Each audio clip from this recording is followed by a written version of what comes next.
of the Constitution of California against all enemies, foreign and domestic, against all enemies, foreign and domestic, that I will bear true faith and allegiance that I will bear true faith and allegiance to the Constitution of the United States and the Constitution of the State of California, to the Constitution of the United States and the Constitution of the State of California, that I take this obligation freely that I take this obligation freely without any mental reservation or purpose of evasion, without any mental reservation or purpose of evasion, and that I will well and faithfully discharge that I will well and faithfully discharge the duties upon which I'm about to enter.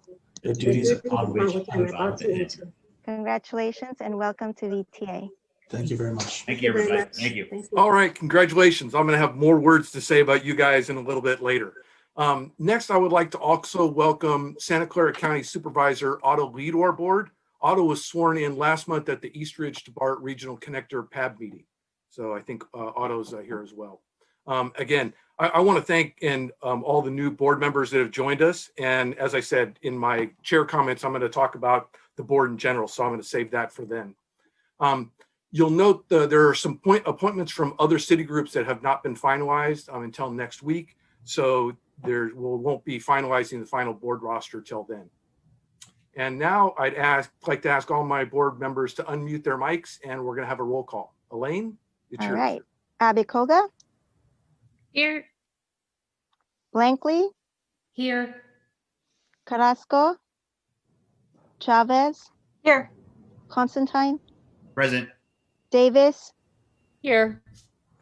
Ellenberg, Gilmore, Here. Lee, Licardo,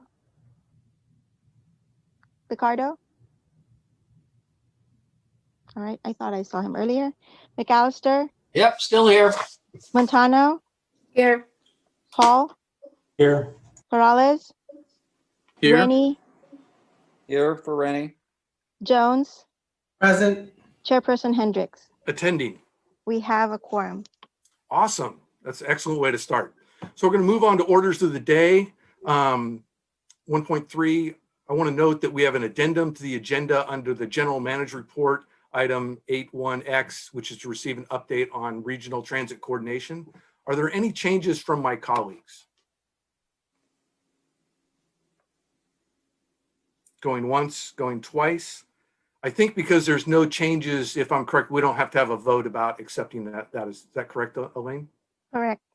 Okay, we're racing along here. So now we're to, Chair Hendricks, yes. we do have a member, two members of the public who would like to speak under orders of the day. Okay, if this is under orders of the day, that's fine. Let's go ahead and have these speakers. Okay. Milton, followed by Roland, followed by Corvette, followed by Blair. Milton, you may begin speaking when ready.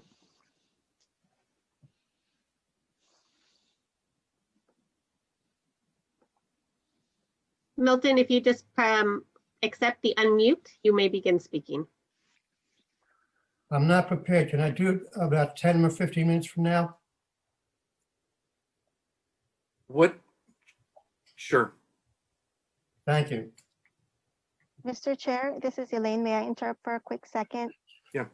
All right, just a reminder to the members of the public, we're under orders of the day right now. If you're planning to speak under public comment, we'll get on to that part of the agenda a little later. Thank you.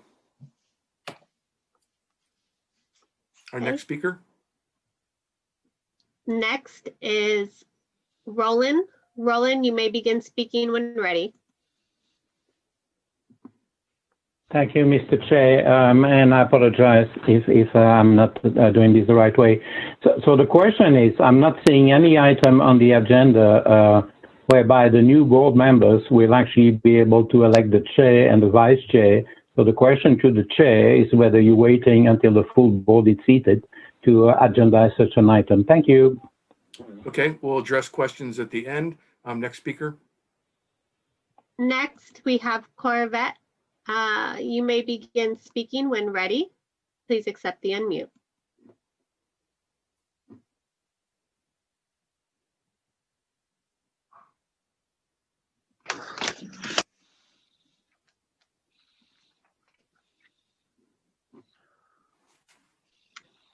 Okay, Chair, I'm going to move on to the next person. Okay. Blair, please accept the unmute and begin speaking when ready.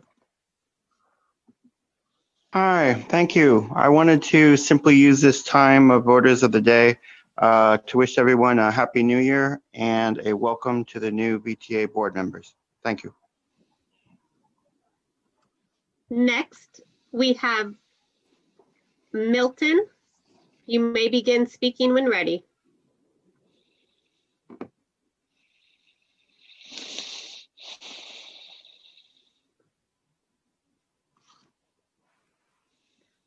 Milton, please accept the unmute and begin speaking when ready. Okay, I urge that you support any of the ideas which Eugene Bradley would be speaking to you about either in the future or today. Thank you. Okay.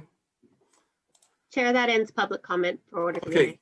And again, since we had no changes to the orders of the day, we don't have to actually take a vote. The next we are on to awards and commendations. This next item is on our agenda is awards and commendation. Adopt a resolution of appreciation for the 2020 VTA board chairperson, Cindy Chavez.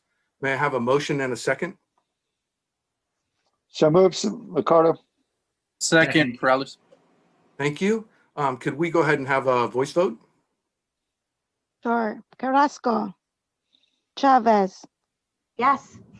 Constantine, Aye. Davis, Aye. Lee, Yes. Ricardo, Aye.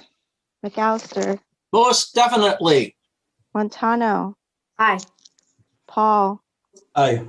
Corrales, Aye. Jones, Aye. Hendricks. Yes. Motion passed unanimously. Okay, so this is to the Honorable Cindy Chavez. And Cindy, I wish we could be in person to do this. I'm going to go ahead and I will read this. Whereas Cindy Chavez is completing her term as the 2020 chairperson of the VTA Board of Directors, and whereas Cindy Chavez guided VTA's response to the COVID-19 pandemic, including numerous changes to service levels, implementation of new health and cleaning measures, and the joint effort with other Bay Area transit operators to develop Riding Together Bay Area Healthy Transit Plan. Whereas Cindy Chavez steady leadership inspired significant milestones in the BART extension to Silicon Valley project, including the completion of the operations and maintenance agreement and the grand opening of the Berryessa Milpitas stations in June 2020. Whereas Cindy Chavez collaborated with VTA and labor groups to develop a plan to get a Section 218 agreement in place. Whereas Cindy Chavez championed efforts to form stronger relationship with partner agencies and stakeholders, recruit women to non-traditional transit jobs, sustain VTA's transit operations, and address climate change. Therefore, be it resolved that the VTA Board of Directors hereby commends and expresses its sincere appreciation to Cindy Chavez for her exemplary public service as chairperson of the VTA Board of Directors for 2020, adopted by the VTA Board of Directors this 7th day of January, 2021. And before I ask you to say anything, Cindy, I just want to express my personal thanks with you as the chair. And when I was the vice chair, you included me in a lot of decision-making and discussions that went on. And it really helped in my leadership growth and also to go ahead and set me up to be in a better position for being a chair this year. So I just want to really say thank you to that. And would you like to go ahead and share anything with us? I wanted to say thank you to you, Glenn. It was so wonderful working with you, and to the board. I just really benefited from all your thoughtful, smart comments, innovative ideas, and I just really love working with all of you. And I do want to say a very sincere and special thank you to Nuria and to the whole team at VTA. You know, these are extraordinary times, and I've been just honored to be part of a team with so many extraordinary leaders. So thank you for letting me serve as your chair. Well, thank you. We all appreciated what you did. Before I want to go on to the next item, I wanted to ask the question that a member of the public had asked in the prior section. I forgot to answer it. The board selected the new chair and vice chair at its December meeting. It's a function that's already been done and completed. Moving on to item 2.2 is adopt a resolution of appreciation for retiring Deputy General Manager, Chief Financial Officer Rob Srinath. could we have a motion and a second, please? So moved. Second. Second, Ricardo. Okay, thank you. Could we have a vote, please? Carrasco, Chavez, Yes. Constantine, Aye. Davis, Aye. Lee, Yes. Ricardo, Aye. McAllister, Yes. Montano, Aye. Paul, Aye. Perales, Aye. Jones, Aye. Hendricks. Yes. Motion passed unanimously. Again, Raj, with you, I really wish we could be in person to go ahead and do this. And I should go ahead and say that these, what I'm reading, these are documents that are presented to both our people today. So whereas Raj Srinath is retiring from VTA after more than 6 years, having served with vision, distinction, integrity, and commitment to transparency. Whereas Raj Srinath tenure, he demonstrated tireless commitment to the financial sustainability of the agency, and under his direction, VTA has a long list of accomplishments. And whereas Raj Srinath led the negotiations to complete an operating and maintenance agreement. Whereas Raj Srinath led and brought to a successful conclusion the current agreements with all VTA bargaining groups. Whereas Raj Srinath saved more than $28 million by prudently restructuring VTA's outstanding debt. And whereas Raj Srinath directly participated in the development of the 2016 Measure B ballot measure text and sales tax program. Whereas equally important to his accomplishments has been his personal qualities of professionalism, diligence, and honesty to executing the responsibility of the Deputy General Manager and Chief Financial Officer while also meeting the needs of the board, customers, and stakeholders. Now, therefore, be it resolved that the Santa Clara Valley Transportation Board of Directors does hereby commend and express VTA's sincere appreciation and gratitude to Raj Srinath for his exemplary service to VTA, adopted by the VTA Board of Directors the 7th day of January, 2021. And again, Raj, I very much wish you the best luck on your new position that you're going to. I really wish you were going to be staying here at VTA, but I understand why you want to go ahead and you're changing to the other coast. It's better here on the West Coast, but I'm sure you're going to do fantastic at your new position. And is there anything you'd like to share with us? Thank you, Mr. Chair. I wish I could have stayed as well. It was more for personal reasons. I have family close by to Atlanta. My only daughter stays near Washington, D.C., so I want to get back there. I do want to share a couple of things. Any and all of it, which you just said, none of that I could have done without the confidence and the supports of the board members. Some of you I've interacted quite a bit. Some of you are new to me, but the board members I've interacted with, including you, Mr. Chair, and Supervisor Chavez, Mr. Ricardo, Jones, Rennie, Perales, and Carrasco. I hope I did not miss anyone. All of you have been outstanding. And Nuria, what can I say? I mean, I'm extremely grateful to you for the opportunities you gave me and the challenges too.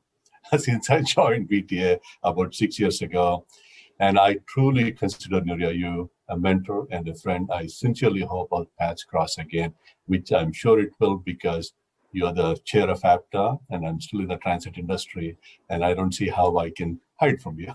So I'm sure our paths will cross again. Last but not the least, I'm extremely thankful to all of my colleagues and my staff, first of all, for putting up with me. I know it's not easy, but thank you so much for your patience, your dedication, your support, and I will remember all of you as long as I live.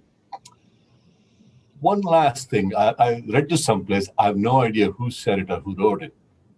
It goes something like this, do not measure your wealth or how rich you are by the size of your bank account. I know it's funny coming from a finance guy. However, measure it by the character and the caliber of friends you have.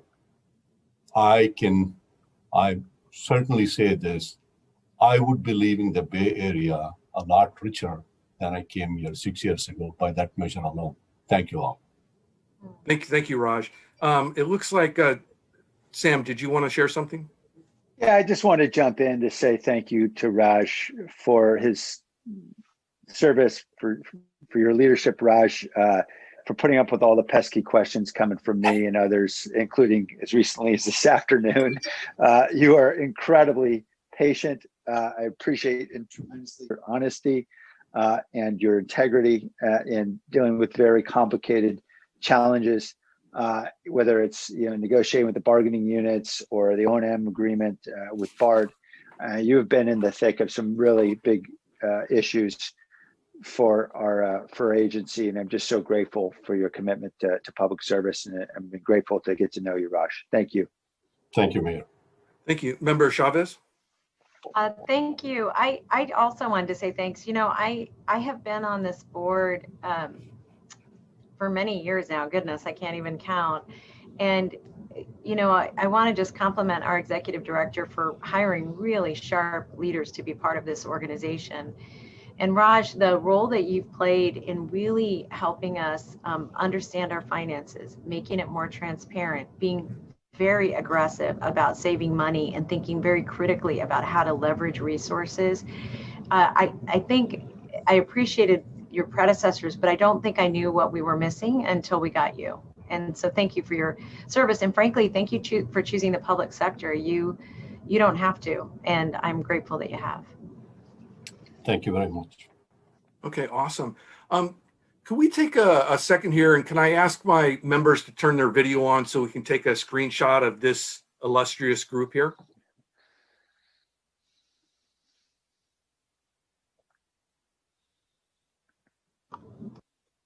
Take a moment. Michelle, you ready? Not yet. Just want to make sure we get everyone. All right. Waiting for Director Perales.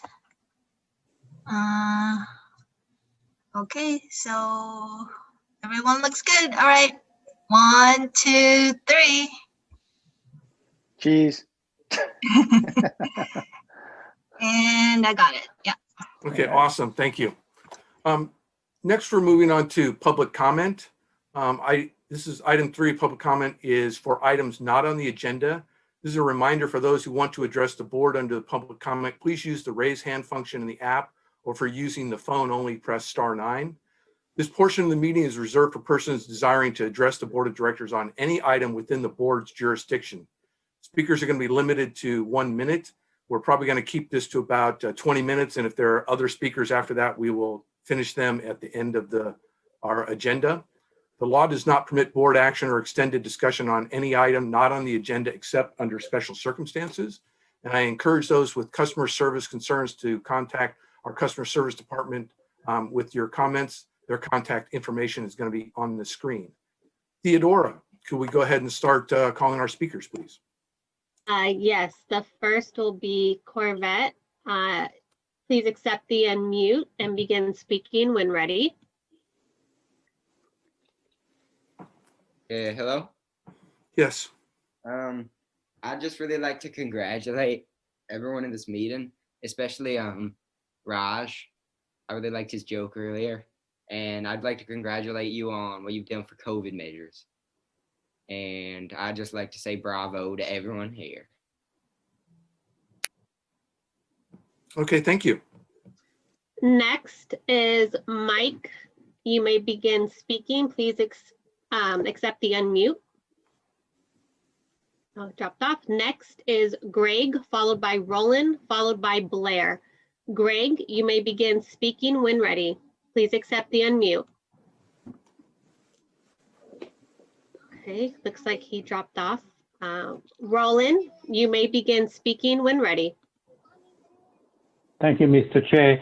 So the first thing I'd like to bring to your attention, we only get 1 minute to address the board, and we have got until 1 o'clock to submit written comments. It's kind of tough when the presentation for item 7.3 was posted at 10 o'clock this morning, while I was right in the middle of the Calgary board meeting, which finished at 1 o'clock. Now, the thing I do want to talk to you about is the letter that I wrote to MTC back in December that suggested that the VTA consider working with Caltrain and use some of the surplus CASE Act funding, which is will be between $55 and $90 million at the end of June, and use that money to provide some relief in the San Jose to Gilroy corridor. because we don't have any kind of service down there. We're leaving people on the side of the road. Actually, the day after I wrote that letter, I learned that an individual who was trying to get to a shelter in Gilroy couldn't get on the 68 bus and ended up dying on the side of the road. And if we do this, we'll be able to prove once and for all that, yes, we do have ridership. Next is phone number ending in 3322. You may accept the unmute and begin speaking when ready.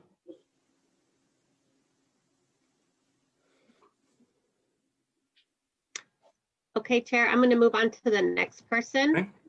Blair, please accept the unmute and begin speaking when ready. Hi, to remind ourselves of VTA project and ideas that simply need to be continually thought of and reviewed. As we are beginning a new age of equity, equality, reimagine, and to more actively question the role and purpose of the prison military industrial complex, I hope the VTA will establish some sort of advertising ethics review board, and that can allow for a public process and review for any new large advertising that is placed in the future of VTA transit hubs. There also needs to be much local and Bay Area input and a continued use of 60+ much overrated shot spotter, eavesdropper, gunshot technology speakers in the North San Jose Berryessa BART station when 5+ speakers can do the same job. To conclude, new VTA Big Belly smart trash cans at local transit hubs has the ability to house many surveillance, data collection, and scientific research apps, including ShotSpotter. For more questionable and controversial surveillance and data collection apps, the VTA needs to develop public policies that have a quicker, more immediate review period for certain apps that may infringe upon civil rights and civil protections. Thanks a lot. Thank you. Next, Eugene, you may begin speaking when ready. Please accept the unmute. Evening, board members, and Happy New Year. This is Eugene Bradley, founder and CEO of the Silicon Valley Transit Users. I also want to echo what Rollins said regarding having certain items come about 3 hours before the time limit. This doesn't allow not only for public review, this does not allow for any board members to properly inform themselves for being asked to spend millions of our tax dollars to decide how transit projects will be. Also, given this era of just hate, division, and recently a failed coup by terrorist supporters of a certain current president, there are some equity issues at VTA which need to be addressed. Those issues will be addressed at the appropriate action items. Thank you. And also, congratulations to all new and incoming board members and committee members. Thank you. Thank you. Thank you, Eugene. I think that's our last speaker, so we'll close that section. We do not have any items under item 4, so we're going to move on to committee reports. Committee reports under item number 5.1, the Citizens Advisory Committee Chair, Marty Schulter, is here to provide a brief report. Marty, good to see you. What do you have to share with us? Thank you. Good to see you. Good evening, everyone, and Happy New Year. Welcome to the new board members, Chairperson Hendricks, and Vice Chair Chappie Jones, General Manager Fernandez, and members of the board. I have a brief report tonight. This will be my last report as chair of the CAC CWC after 16+ years serving on CAC. Serving as a chair this past year was challenging as we pivoted to Zoom. However, I'm pleased to say that the CAC and CWC continued doing our civic duty without losing a step. And that was also in no small part due to our VTA staff support. Elaine Balto, Manalo Gonzalez Esti, Michelle Oblina, Anita McGraw, as well as many others. As I've mentioned to you in the past meetings, we're still recruiting new members for the CAC CWC. Myself and 3 other transitional members who have also been on the committee for a long time, we will be cycling off at the end of June 21. And after tonight, we still have 2 openings. Once again, I ask your help in getting the word out for new applicants. We heard a presentation from the VTA staff about fiscal year 2021 Transit Operations Performance Report and the 2016 Measure B Bicycle Pedestrian Education and Encouragement fiscal year 21 programs. Excuse me. Okay. The Citizens Watchdog did not have any regular agenda items. At our December 9th meeting, the nominations subcommittee nominated candidates for the 21 CAC leadership. The CAC members voted and selected a new chair and vice chair. And I promise you there'll be a peaceful transition to new leadership. And now I'd like to introduce our new chair, Vinesh Swaminathan, and vice chair, Nupur Gunjan, who are here tonight to say a few words. Hello all, my name is Vignesh Swaminathan. I'll be serving as the new chair for the VTA Citizen Advisory Committee, Citizen Watchdog Committee. We're very excited to be for this next year. 2021 is going to be a very interesting year for the VTA, especially with us being the Citizen Watchdog and Advisory Committee being the advisory group between the public and VTA staff. And so I look forward to this very challenging year and serving with you all and communicating with all periodically during this tough time. Thank you.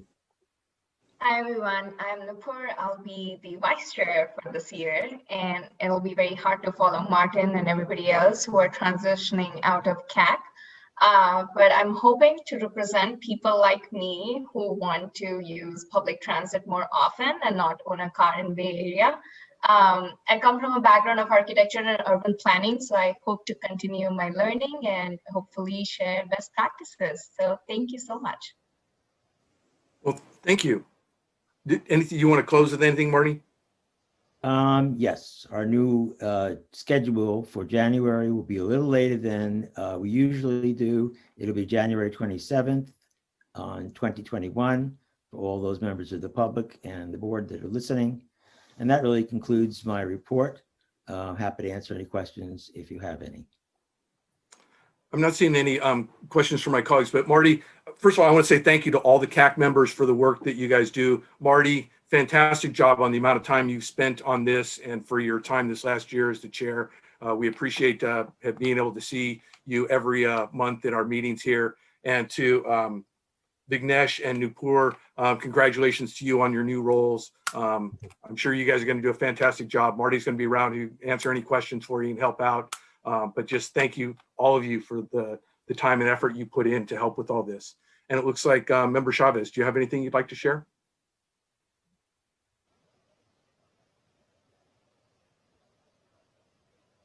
You did. Member, you're on mute. The rookie mistake. But anyway, Marty, I just wanted to say thank you for your years of service and commitment and really connecting the board to the committee. And, you know, just a big air hug for all your good work. Thank you. Thank you both. I really appreciate that. And I am very committed to VTA, whether I'm on the committee or not. So congratulations to the new members and thank you. Okay, thank you very much. Next, 5.2, the Policy Advisory Committee Chair Report is available in the online packet. 5.3, the Administration and Finance Committee Chair Report is available in the online packet, and other standing committees did not meet. Item 5.4, the Eastridge to Bart Regional Connector PAB Chair Report is available in the online packet. Do I have any, let me go to public comments. Yes. Blair, you may begin speaking when ready. Thank you. I would like to give a thank you to the outgoing chair of the CAC. He was a really nice person, and he made myself feel very welcome. Thank you for his service. A happy new year again, and a welcome to the VTA Board of Directors. For over 5 years now, I've used my individual voice to describe and work towards the importance of UN, ACLU, and State of California state studies and legal precedents. These are concepts and ideas that are not meant in absolutes, but to help realize and develop your own way of thinking of what can be positive, peaceful, more open, and more democratic public policy ideas, and what can be a more sustainable community future in where you live. I'm interested in what this can eventually build collectively on the national and international level as well. Thanks. I thought I'd give a brief introduction to my work to yourselves. Good luck in this year. Thank you. Thank you. Our next speaker, please. Roland, followed by Greg. Roland, you may begin speaking when ready. Thank you, Mr. Chair. My comments also addressed to the CAC. I really I have not been able to really work with the CAC for the last 10 years because I had conflicts with meetings in San Francisco. But Zoom changed all that. And you could say it's either a blessing in disguise or a curse, depending on which way you look at it. But I've been able to engage the CAC, and it's critical moving forward. They really start paying close attention to Measure A, because all the discussion on the board side is about what's happening to Measure B. Measure A is in serious trouble. There were 2 sets of books for BART. Right now, Measure A is $800 million in debt with 15 years left to pay it off. There's barely enough money to pay for, debt service and have any money left for transit. And the sooner they get into this and really start finding out what's really going on and can report back to the board, the better. Welcome again. Thank you. Thank you. Next speaker, please. Greg, followed by Eugene. Greg, you may begin speaking when ready.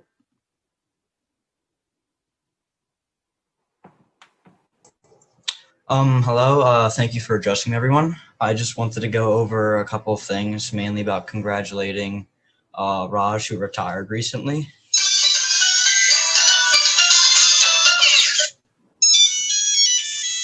Sorry about that. Another thing I'd like to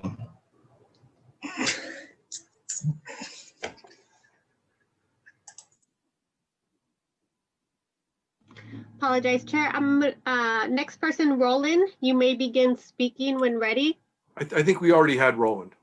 Oh, I think next is Eugene. Eugene.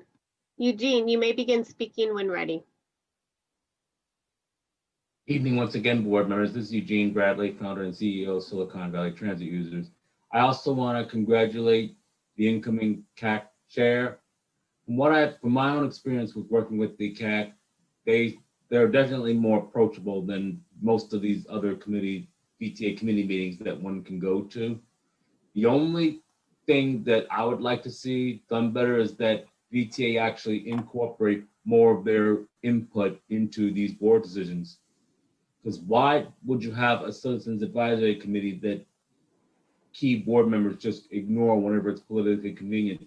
Some of the suggestions, like increasing bus service, while might not be the most politically convenient or the most necessary to relieve gridlock in our valley. So please listen to the CAC better. That's why they're called a citizens board. Thank you. Okay, thank you. That's the last of our speakers right there. That takes us to item 6, which is the consent agenda, items 6.1 through 6.6. Members of the public who would like to address the board on an item on consent, please raise your hand now on the app or press star 9 on your phone. To my colleagues, is there anyone who would like to pull an item off of consent or add an item to the consent agenda? And I'm Member Paul. Yes, thank you, Chair. I'd like to read a statement with regard to item 6.2. I am announcing for the record that I serve on the City of Cupertino City Council as well as on the VTA board, and that I receive a modest stipend from the city. And from what I'm told, this being my first meeting on the VTA board, an even more modest per diem from the VTA. Under Government Code Section 1091.5A9, I have a non-interest in the contract, and I am not required to recuse myself from this item. Thank you very much. Okay, thank you. Member Liccardo. Yes, is it possible to pull 6.1, the legislative program, for discussion? Yes. Do you want to do that now, or do you want to wait? If we're going to go pull 6.1, we'll go ahead and we'll vote on the consent, everything else, and then we'll come back and do 6.1, if that's okay with you. Sure, sounds great. I'm always happy to talk sooner, Glenn, thank you. Okay. So in item 6.1, obviously the world has changed dramatically in the last 72 hours with regard to opportunities for this agency for transportation funding. As I reviewed the legislative program, in particular,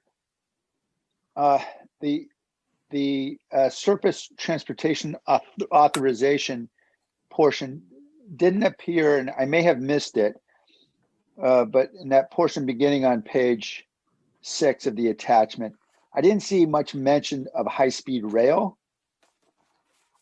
And it seems to me we have one shot here, and I would hate for our region to miss out. And we know there's going to be a lot of fights over the state high-speed rail money. Certainly, speakers expressed some strong views about funding perhaps being disassembled for individual projects in Southern California. So it's going to be really critical for us to get federal money, a significant amount of federal money, to get this project from Merced over the Pacheco Pass. And I think we need to really be in that game and pushing hard, because if we're not, the project will end up probably heading south and never getting to the Bay Area. And this is a huge, I think, opportunity for us, both in terms of transportation and economic benefit. So I'd be interested in hearing from staff about whether I'm missing it and there's maybe somewhere else where high-speed rail is more explicitly advocated for. Thank you, Mr. Chair. If I may, Yes. Mr. Lawson, the references to high-speed rail are associated with the state portion of the legislative program. Right. If it's convenient or acceptable to the board, we can certainly include language in the federal section that mirrors what we have in the state section, because as Mr. Liccardo has indicated, there is probably a greater opportunity now to lobby for specific things. The approach taken for the federal section is general and broad, and it's deliberately done that way so that if things like this were to come up, we would have the authorization from the board to pursue that. But we're happy to add more language if that's the will of the board. Okay, wonderful. I'd be happy to make that motion in a moment. Thank you, Jim. One other question I had, we've benefited enormously from the availability of funding through the EPD program, or we believe we will, thanks to the good work of Nuria and many folks on the team. And I know we have similar ambitions around perhaps, for example, transforming our light rail system through to a more innovative approach to transportation. And I wonder if it is worth us trying to get into a more specific advocacy for a program that would expand, an EPD-like program to the equivalent of small starts to actually transform existing rail systems to more cost-effective models. I don't know if there is such a program now at the federal level, but it seems like this could be the opportunity to push. I agree. Again, this is Jim Lawson. I agree. The EPD program does have language that would allow small starts programs. So there are other opportunities within that. The challenge that we will have is going to be with the EPD program in general, because at this point we are still the only applicants under that program. And right. Our press has been to try to move so that the program is continued, is broader, and has more opportunities for others to participate, because that's one way to assure that it will continue. Yeah, agreed. Okay. Well, then, Mr. Chair, I'm sorry. Oh, I'm sorry, Nuria. Yes, I just wanted to, Mr. Chair, with your leave, I just wanted to interject that there are other programs in the federal government that support new innovation. And what you have described, Board Member Liccardo, regarding new innovation transit systems will fall within that category. So we certainly can look Great. at these other programs. I think the EPD program is a pilot program and it's geared towards large infrastructure. Yeah. But for the purposes of looking at technology and innovation, there are many other grants and programs available that we can pursue. So Jim Lawson's suggestion that we be broad, I think, is the best course. Right. Okay. All right. Thank you. Well, I'll take that advice. And I guess I would just then make the motion to approve 6.1 with the amendment that for the transportation authorization to replace the FAST Act, there be some explicit language about including push for high-speed rail funding for California. Second. Okay. Before we go to any other, if that's the motion, before we go to any comments, we'll go to public comment, our public speakers. And if we can go ahead and go to our public speakers. Yes, Roland, followed by Blair, followed by John. Roland, you may begin speaking when ready. Thank you. So I only get 1 minute. I'm going to get straight to the point. The reason LA are going to eat us alive is because 6 years ago they were smarter than us, and they severed Burbank from LA to Palmdale. And right now they're going to build Burbank to Anaheim. I'm still waiting for us to sever Gilroy from San Jose to Merced, because Pacheco Pass is the wrong alignment. And where are you going to find $12 billion? You won't.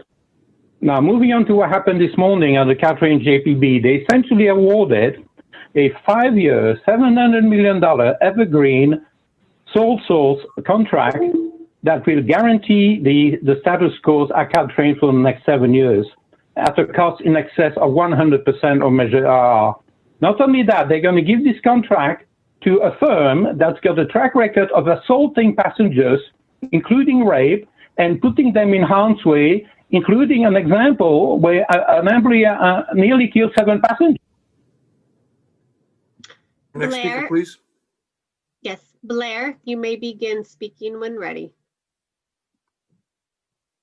Hi, to speak on the council consent calendar approval agenda items. Thank you to the mayor for speaking about high-speed rail. I don't think this is an argument so much about LA, but about how the future of high-speed rail will travel through either Tracy or through the Pacheco Pass area. What are our choices? The Fremont area, they are in a big fight themselves about the issues of their own trains. And that's a part of your own joint powers board work. So, you know, good luck in these efforts. Thanks for the mayor in clearing this up. With the experimental transportation issues, you have to be considering in the next 5 years bus electric chargers and electric buses. And that budget has to be considered pretty important and have a pretty important precedence in how you'll be considering your VTA budget issues in the next 5 years with the experimental planning of AV. And hopefully all of this connect with housing issues on the west side. John, followed by Helen. John, you may begin speaking when ready. Hello, this is John Courtney, President Business Agent for ATU Local 265. Welcome to the new board members. Happy New Year to everyone. Looking forward to approaching the future with each other, together, figuring out some of the solutions for transportation in Silicon Valley. And I can tell you one of those solutions is not to get rid of light rail.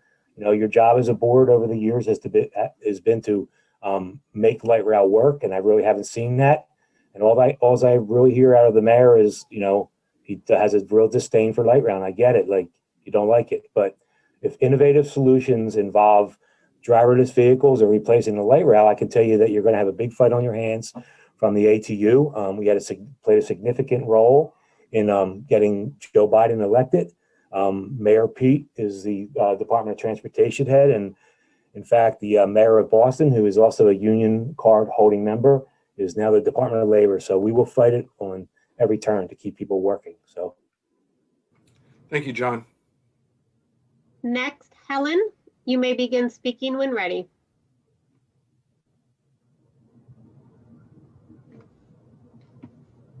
Helen, please accept the unmute.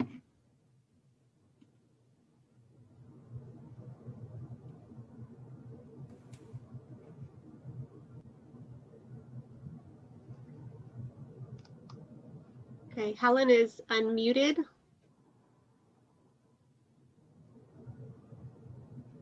I'm going to go ahead. You can move on, Chair. Okay, thank you.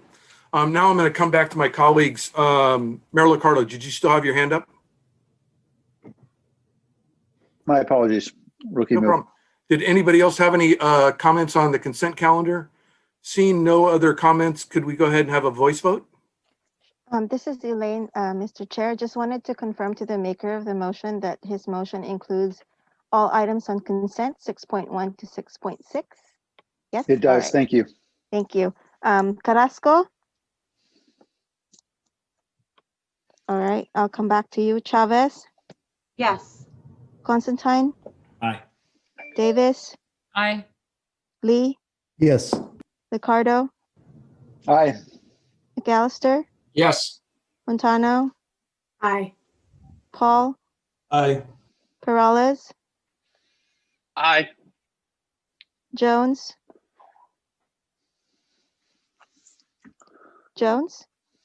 Hendricks. Yes. I'll come back to Board Member Carrasco. Aye. Thank you. And I'll come back to Vice Chair Jones. All right. I'll mark him as absent for this vote. Motion passed. Thank you.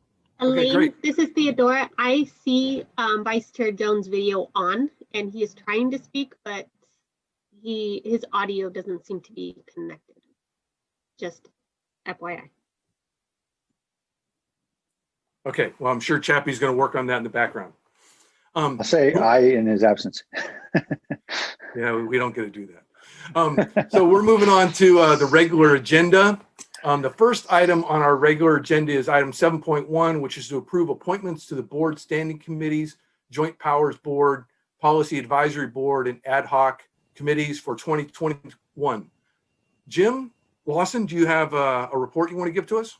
A very brief report, Mr. Chairman. Thank you very much. It is in the administrative code that at the January meeting, the board will make appointments to the standing committees, joint powers boards, policy advisory boards, and ad hoc committees for 2021.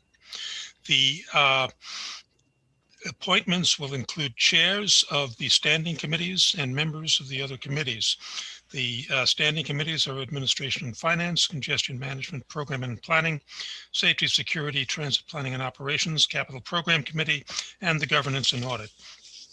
I'm not going to read the attachment, but you can see for yourself the various committees and the appointments as recommended by Chair Hendricks for this year. And with that, staff would be happy to answer any questions and request that you vote approval of the submitted nominations. Okay, so before I go to any of my colleagues or the public here, I just want to go ahead and add, so this is the chair's, one of the chair's responsibilities to go through. I did try and reach out, and I think I was able to speak to almost all the board members that we have about the different committee assignments to try and see where we could get. It was actually a very interesting task to go through because we've got so many new people on the board, which new people is a good thing, but it made it a little bit more challenging on some of the board assignments. So before I go to colleague questions, let's go to members of the public first. So Theodora. Blair, you may begin speaking when ready.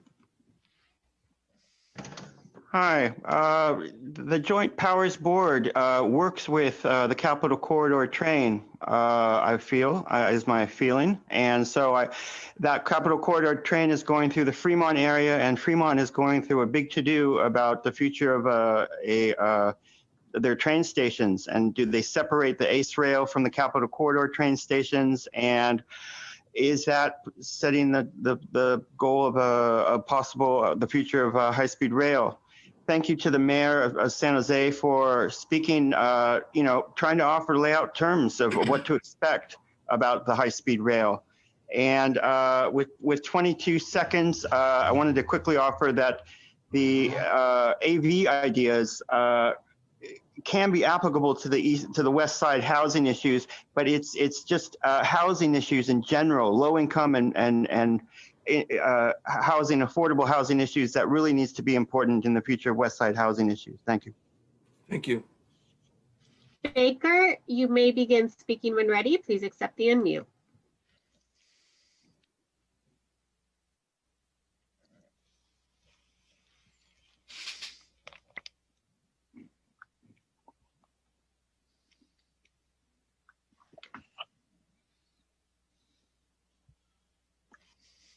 Chair, it doesn't look like he's accepting the unmute. You can move on. Okay, we're going to go ahead and close the public comment section of that. Now I'm going to come back to my colleagues. Member McAllister. Yeah, thank you, sir. Chair, I get to address you as chair for one last time. I noticed that you did make an appointment, and you did appoint me to an area as a lot of you know, that I'm still just sitting in for North County area too. And so I will this will be my last meeting as we find an appointment. But I would like for you, if it's possible, to consider moving someone from North County to the CMPP committee. Right now, it appears that you have a lot of people representing the north or the east part of the county. Well, the North County has a large employment center and with major traffic congestion concerns. So if it's possible, please consider appointing the person from Area 2 to CMPP to help give a broader perspective of concerns for traffic and projects in this particular area. So those are my thoughts, and thank you. Okay, we'll take that under advisement as, you know, when that area finally decides that they're ready to name a person. And we put your name on because I'm not doing all this temporary stuff. You are the guy until they tell us it's somebody else. Okay, thank you, even Chair. though you're only gone soon. Member Liccardo. Mr. Chair, similar sentiment. I know that you're at a disadvantage not knowing who the representatives would be from the city of San Jose. On Tuesday, the council will consider my recommendations that Sergio Jimenez and Sylvia Arenas, two council members, would be moving on to the board, replacing former council member Dieppe and Councilmember Carrasco. I just want to make you aware of that. I think we've had some offline conversations, but I don't know if that changes anything you're considering here or not. So what for both of the comments of what you made, what I would suggest is we go ahead and adopt this, and as we get other names and stuff, then we can come back with any other adjustments. Great. I think so. Both Member McAllister and Liccardo, I assume your hands are actually down now. Yes. If there's no other comments, would someone like to make a motion, please? So move, Liccardo. Second, Chavez. Thank you. Seeing no other comments, could we please have a voice vote? This is for item 7.1. Carrasco. Aye. Chavez. Yes. Constantine. Aye. Davis. Aye. Lee. Yes. Liccardo. Aye. McAllister. Yes. Montano. Aye. Paul. Aye. Peralez. Aye. Jones. Aye. Hendricks. Yes. Motion passed unanimously. Thank you. Next item is an information item, 7.2, which is to receive an update on the long-term sales tax revenue forecast by the University of California, Los Angeles at UCLA. Raj Srinath, Deputy General Manager and Chief Financial Officer, and Dr. Leela Bengali will provide the report. Thank you, Mr. Chair, and good evening, everyone. For everybody's benefit, Dr. Leela Bengali, who's on the call with us right now, is an economist from UCLA and UCLA Anderson School of Business. They were the ones who provided this forecast. And before I turn it over to Dr. Bengali, I want to give a brief background, not just for the benefit of some of the new board members, also perhaps, to remind everyone a little bit of the history, how we arrived at some of the numbers here. So if we could go to the next slide, please.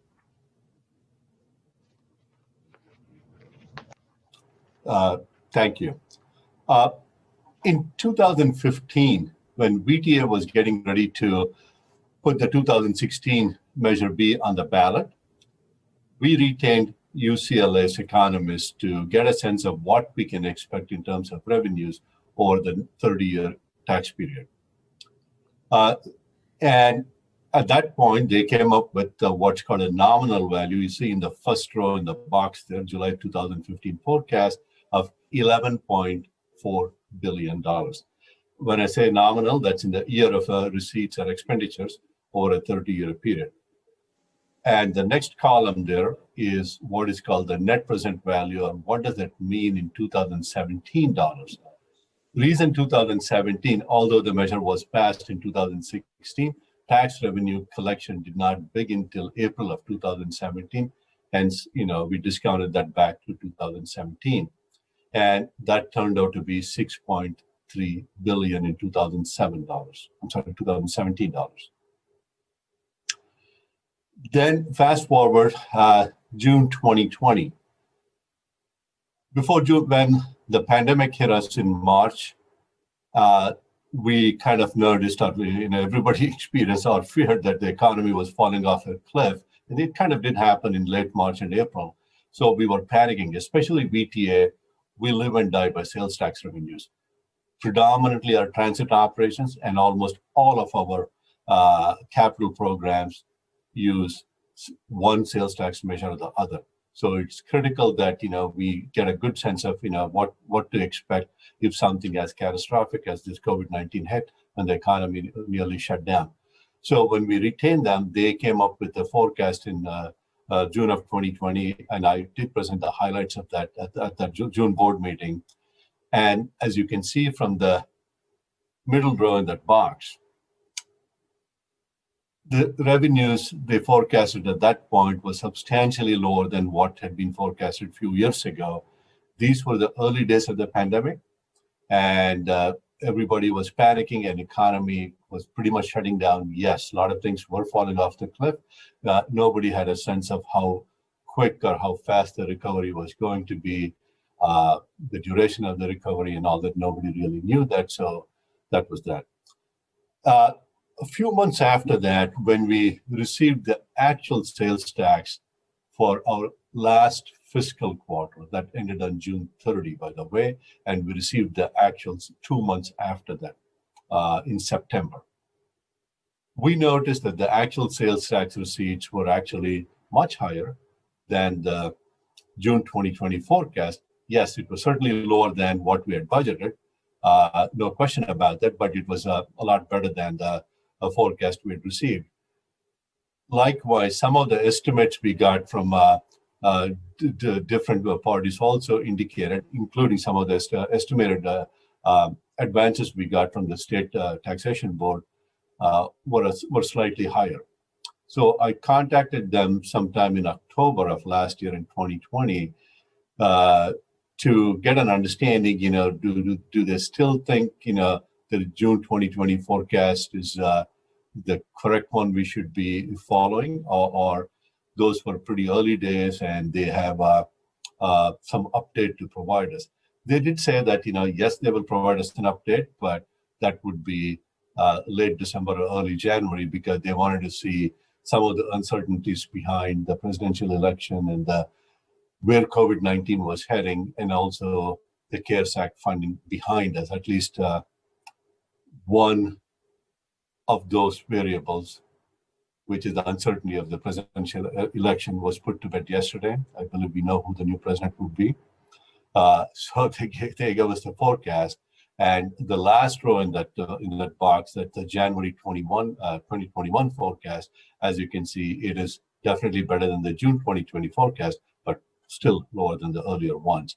And if you discount that to 2017 dollars, because that's what we want to do for comparative purposes, all of those were discounted back to 2017. It's $5.5 billion. So I wanted to provide this background before I turn it over to Dr. Bengali, because it's critical to understand different time periods. And once in her presentation, she will go through what the assumptions are for the current forecast and what the differences are between the three different forecasts. And her bio is included in the reading material, but very briefly, Dr. Leila Bengali has a PhD from Yale, and she's an economist with the UCLA Anderson School of Business. And her work experience also includes a stint at the Federal Reserve in San Francisco, where she conducted research on U.S. monetary policy, economic mobility, and a few other things. With that, let me turn the floor to Leila. It's all yours. Thank you, and good evening, everyone. If we go to the start of my presentation, I'm going to talk to you today about a brief overview of the U.S. economy, the California economy, the local economy, and then talk to you about our forecast. So that's the outline for what I'm going to be speaking about. This chart here is the US in a nutshell. And the big picture of what I want to talk to you about is that things are turning out to be less severe than we were expecting in June at the US level, the state level, and locally as well. So starting, this chart shows real GDP for the US, and I should also note that all of the tables and figures I'm going to show you are calendar year, so keep that in mind. This is real GDP, and what you can see is that real GDP fell at an annualized rate in Q2 at about 31%, and then rose in Q3, 33%. These are annualized figures. And just for a sense of fitting with the theme of our forecast being more pessimistic, that what ended up happening is that our forecast in June was expecting Q3 GDP growth to be about 12%, and it came in at about 33%. Still, if you look at the last bar on the right and compare that to Q4 2019, real GDP in the US is still about 3.4% below what it was in Q4 of 2019.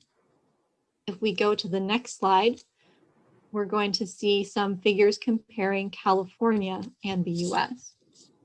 This chart shows the percent change in total non-farm payroll employment, so non-farm payroll jobs, relative to February of 2020. So that's why February is at that 0 mark there. The US is the blue line and California is the gold line. And you can see that in percentage terms, California and the US experienced a similar decline in payroll jobs, about 15%. Bottoming out in April.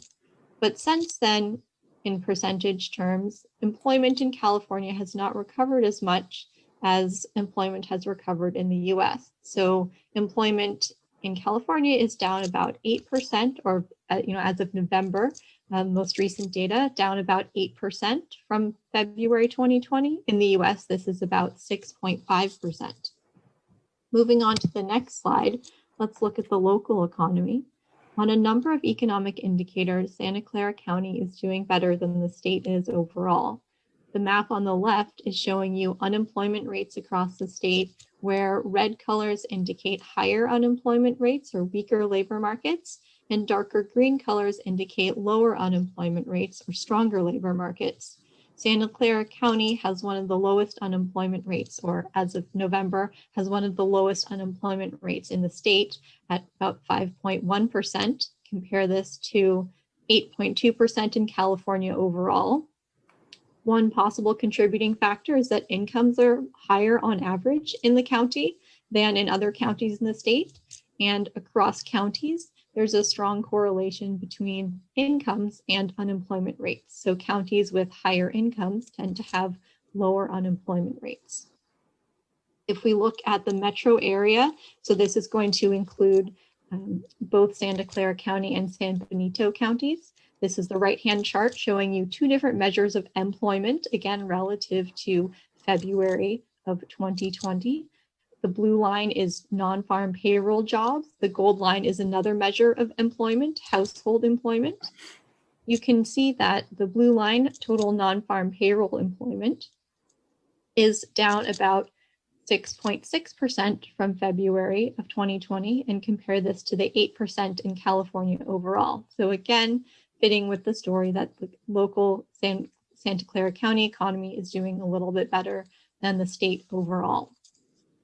Now let's move on to the next slide. I want to talk to you about the forecast. This is showing some key indicators from our forecast. Here it's taxable sales. Again, remember these are calendar years. The historical actuals are in the solid blue color, and the current forecast is in the gold. The 2015 forecast is the dashed dark blue, and the forecast from June of 2020 is the dashed light blue. So you can see that the 2015 forecast is more optimistic than the forecast we made in June or the forecast we made now, and in a minute I will talk about why. Before I do that, let's move on to the next slide. This picture looks very similar in shape. This is sales tax revenue relevant for the half-cent tax measure. The blue, again, is historical actual information, and the gold is our current forecast. As some examples, in the current forecast for calendar years, we're expecting annual revenue to be about 248 million in 2023, 285 million in 2030, and 343 million by 2040. I want to take some time here to talk to you about how we make the forecast. Forecasting in general is a exercise where you're looking backwards to go forwards. You have to rely on information and relationships between variables in the past and assumptions to predict the future. What we do is we take a top-down approach. We have a forecast model for the US and a forecast model for California, and we use the outputs of these two forecasts and local variables that measure the Santa Clara County economy to get our Santa Clara County forecast. Now, both short-term and long-term assumptions matter. For the short term, the big driver right now is the course of the pandemic and the resulting restrictions and wariness about returning to normal economic activity. Our current assumption that was also underlying our most recent US and California forecast is that around the middle of this year, the vaccine will become more widely available and economies will take big steps towards returning to normal. Over the long run, our forecast smooths out these business cycle fluctuations, and we focus on modeling growth rates. Specifically for sales tax revenue, which you're seeing on this chart, we find that sales tax revenue is a pretty stable proportion of taxable sales reported by the state. This stable proportion is the basis for our tax revenue forecast. And we take this proportion as given and do not try to model movements in that proportion over time. So now going on to the next slide, I want to spend some time talking about the differences between our various forecasts. Specifically here, I want to talk about June 2020 versus now. Why is our forecast now more optimistic? And the main reason is that spending on goods recovered to pre-recession levels very quickly and much more quickly than we anticipated. This chart is showing you US real personal consumption and expenditures on goods in blue and services in red, both indexed to 100 at in January 2020. So you can see that the blue line has gone up back beyond the dashed black line at 100. And it's worth keeping in mind here, or important to keep in mind, that goods are, think of goods as things you buy at the store, like clothes or household appliances. And these are things that are generally subject to sales tax. Services, you can think of things like healthcare services, going to the dentist, for example, generally not subject to sales tax. This chart is showing you data at the US level because that is available at a much higher frequency than the information at the state level, but we expect patterns in California to be very similar based on a number of other data sources on consumer spending. So if we go on to the next slide, now I want to talk about the long run, and in particular, the long run forecast from 2015 relative to our less optimistic forecasts now and from June 2020. The short answer as to why we see the difference is that we have a lot of new information. This table is showing you compound annual growth rates for a number of variables in the county of Santa Clara. And I want to focus on the two that are circled in gold, real GDP and population. So you can see that in the few years leading up to the time when we made our forecast, our 2015 forecast, both real GDP growth and population growth were higher than what we saw in the few years prior to the forecast we made in June of last year, or the one we just made in January of this year.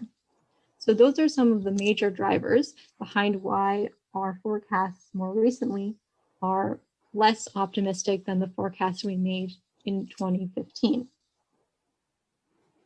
If you end on the next slide, this takes the same information that I was talking about, population and real GDP, and makes it into a chart.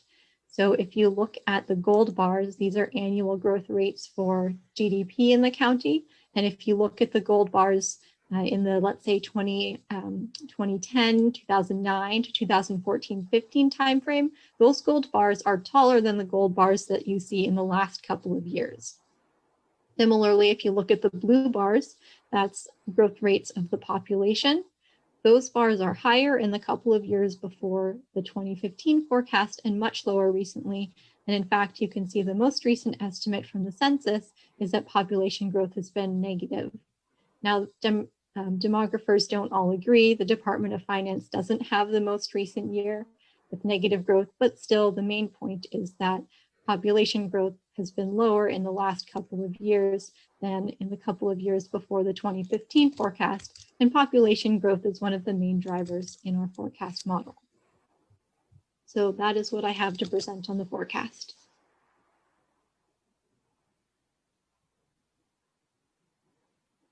Mr. Chair, we'll turn it over to you and to answer any questions the board members may have. Okay, before I go to my colleagues, I'm going to go ahead and open it up for public comment first. So Theodora, can we get our speakers, please? Yes, Blair, followed by Roland. Blair, you may begin speaking when ready.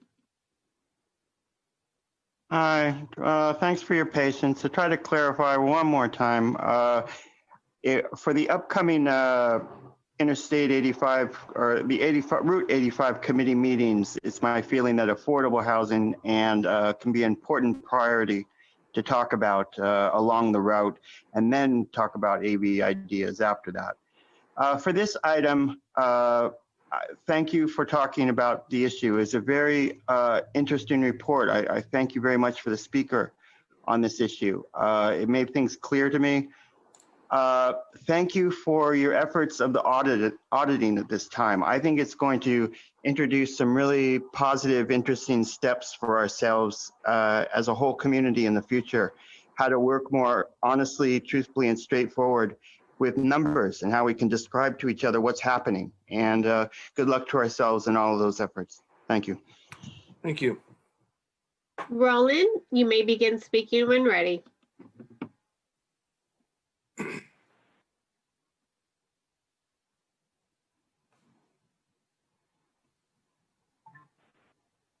Roland, you're unmuted now.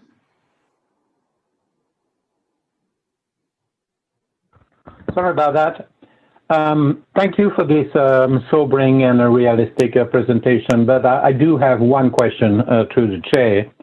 Is whether this forecast includes the projected loss of sales taxes, which will result from the migration of corporate headquarters to states other than California. I'll give you examples. Oracle, HP, Charles Schwab, McKesson, and potentially anytime now Tesla, who, as you may know, is incorporated in Palo Alto. Thank you. Okay, thank you. Before I go to my colleagues, Dr. Bengali, do you want to address that question about major corporations leaving? Yes, so that's something that we consider. In the report, we consider an optimistic or a high scenario and also a pessimistic and low scenario. And in those different scenarios, we make different assumptions about the extent to which there will be migration of businesses out of the state and out of the county. I would say that the data, there are a lot of anecdotes, as the commenter noted, data on official headquarters of businesses and when and to what extent we're seeing migration are hard to come by. Even data on individuals migrating, you can get that information, but it's unfortunately not, at least the official statistics are not available for a significant time lag. So at the present, what we have to rely on is tempering anecdotes with the data we do have available and making assumptions. And the way that we've gone about it is to say, if we see a lot of migration of businesses, then that's going to make our forecast more pessimistic. If we see no migration or in migration, that's going to make a more optimistic forecast. So you can think of those scenarios, the high or optimistic scenario and the pessimistic or low scenario as bounding and including situations where there's either a lot of migration or not a lot of migration of businesses and individuals. I also do want to say that from an economic efficiency perspective, the migration of individuals and businesses to locations where costs of doing business are lower is efficient, and the void left by businesses who migrate will be filled, or it's safe to assume would be filled by new businesses. So migration is something that we talk about in intro economics as a good thing for economies and for efficiency. It could also be that established businesses don't benefit as much from the network effects of being located in an area where there are a lot of other tech businesses. So as those businesses move away and leave space for new businesses that do need those network externalities, that's efficient and good for economies from an economic perspective. Okay, thank you. Now I'm going to go ahead and go to my colleagues, Member Liccardo. Thank you. Doctor, I'm not sure if you were yourself involved in the 2015 projection that was given as baseline here, or I know Anderson Forecast was involved, but I'm not sure it was you yourself or something, maybe a colleague. I was not involved with the forecast at that time. Okay, good. If I may respond. Raj, yeah. I'm sorry. Leila, William Yu, who is still in your group, he was the lead economist. And I don't want to speak for Dr. Bengali. I believe you and William Yu still work together, and this is perhaps a joint work product of the two of you. That's correct. Thank you for the clarification. Okay, all fair. And Raj knows me to be a chronic pessimist when it comes to sales tax projections. So I'm sorry to continue on that rant, but if you go to slide 8 and you just look at the 2015 projection, and you can see clearly we undershot it by quite a bit between 2015 and 2019. That's that gap between the dotted line and the solid line. And yet I saw on slide 11, that was a period in which we had 6.5% GDP growth, which is like, Republic of China levels of growth. And yet we still never got to the slope of the line that was estimated back in 2015. So I feel safer asking this question since you can say it wasn't me, but can you help us understand why did we miss so much during what should have been a time of great economic expansion? Sure. So forecasting is one of those industries where you're almost always wrong. So we are very used to being wrong. I pointed out a couple of reasons, real GDP growth, also population growth. One other thing that I didn't mention but wanted to mention is that inflation, our forecast for inflation was more optimistic. That ended up being the case. And we have since sort of thought differently about how we use inflation in our forecast, particularly when we're looking at things like sales tax. And one reason why, and maybe this is getting a little bit technical, but so feel free to ask follow-ups if this gets a little confusing. But official inflation statistics for the state have a number of different components, and some of those components, like healthcare costs and housing and rental costs, those are not subject to sales tax, but those things have risen. Sort of inflation for those things has been particularly high. So if you don't account for that, then you might think that there's going to be more inflation or has been more inflation in the costs of things that are subject to sales tax. So that's another reason. Okay. So then on slide 8, as we look at the y-axis, that's not inflation adjusted. These are nominal values. That's correct. I see. Okay. So this would look a lot flatter, these slopes, if we were to be adjusting for real dollars. Is that right?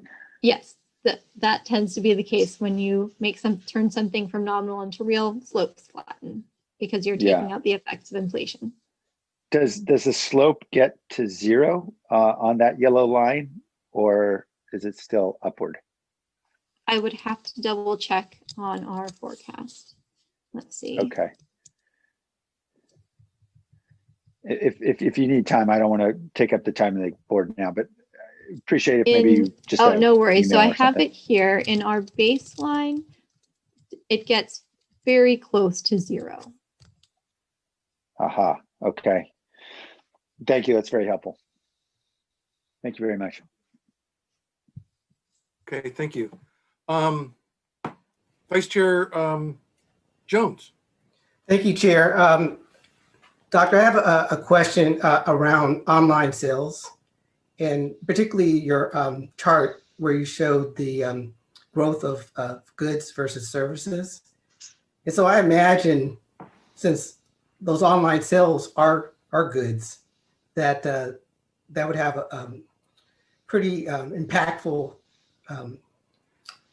effect on the curve. So I wanted to understand how you factored in the growth of online sales and online sales tax revenue into your forecast. So we don't have data on which sales are made online versus not. It's sort of a general comment that's helpful for thinking about our forecasts overall is that part of forecasting, or one of the tenets of forecasting for macroeconomic variables in particular, is that there's a lot of persistence. And the most recent forecast we produced for, in January of 2021, there was enough information from, let's say, the second half of 2020, where any patterns that were occurring in the second half of 2020, including a shift towards buying goods online, would be incorporated in our forecast going forward, because we rely on what happened last month, last quarter.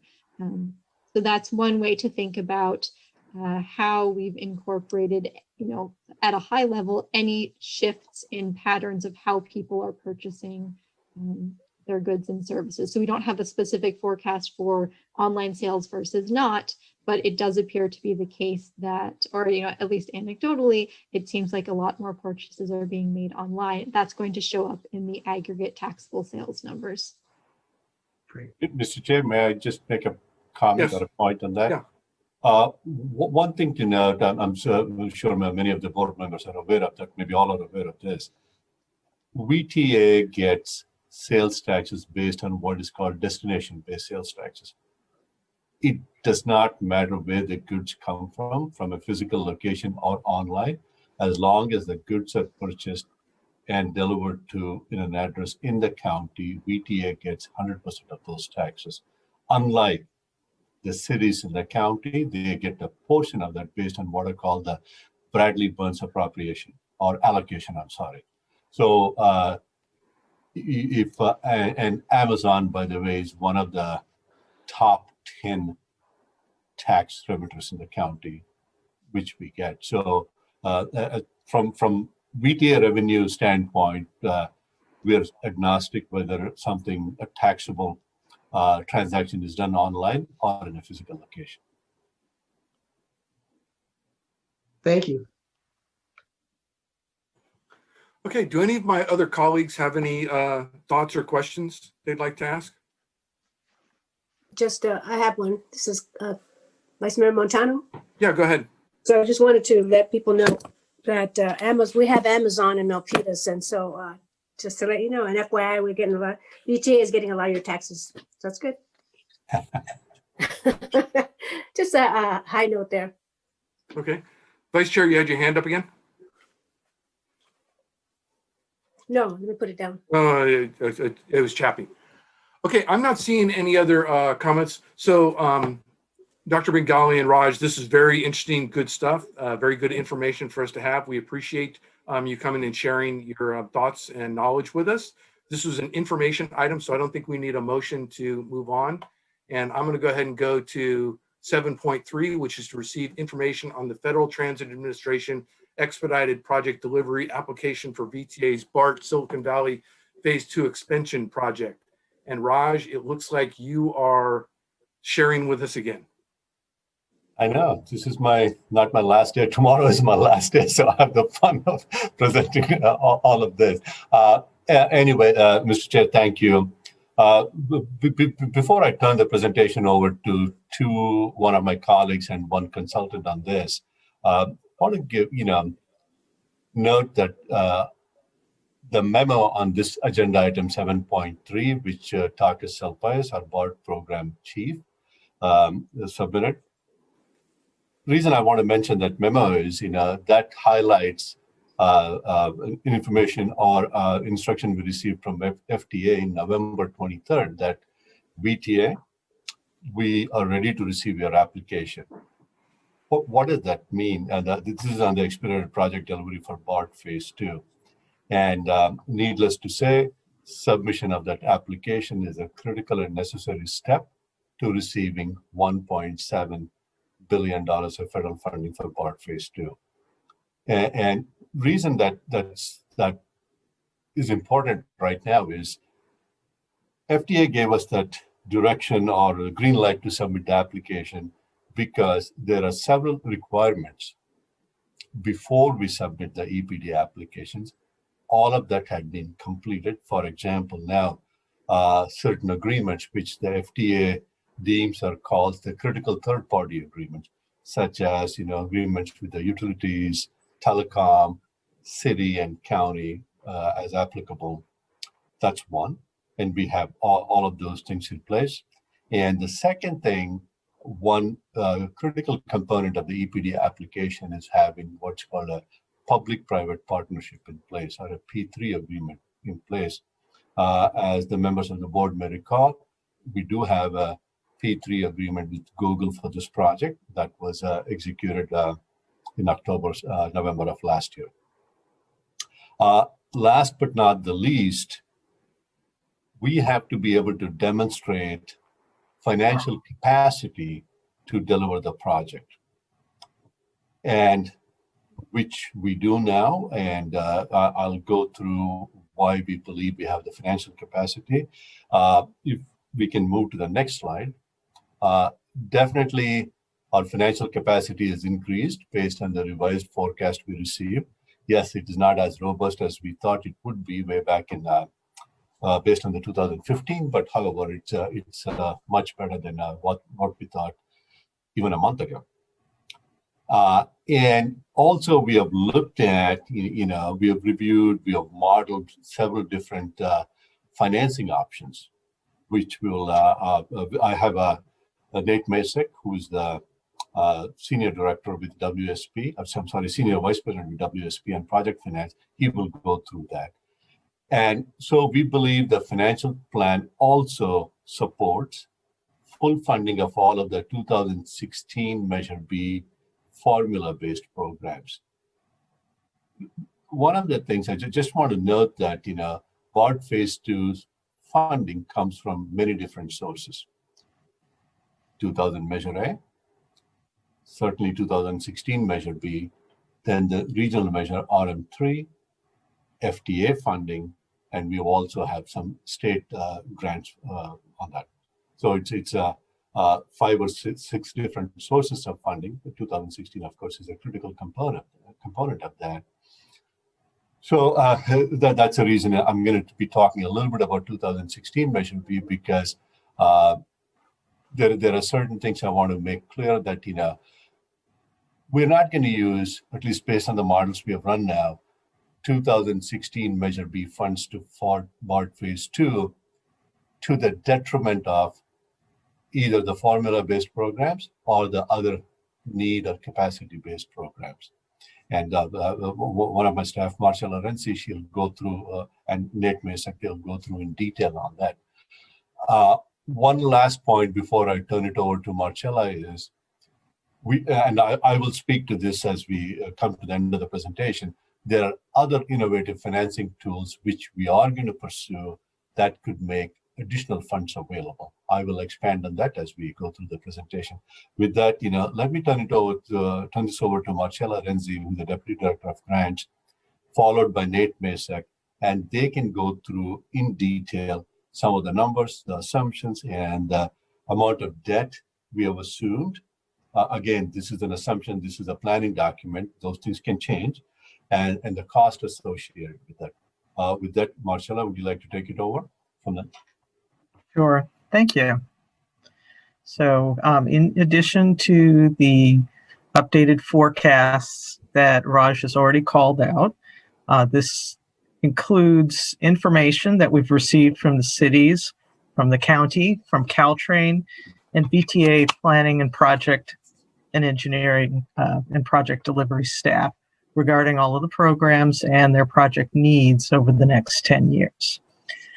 This is still being refined with the TAC ad hoc subcommittee, and we're anticipating continuing to work with them to present additional scenarios for board discussion at future board workshops. So now going into the chart, the left side shows allocations to date, and over to the right side is a look at the next 10 years. If you look at the formula programs, what we're proposing is formula share for each of these: local streets and roads, bicycle and pedestrian program, and transit operations. That is their 30-year formula share applied to the annual sales tax projection in each year.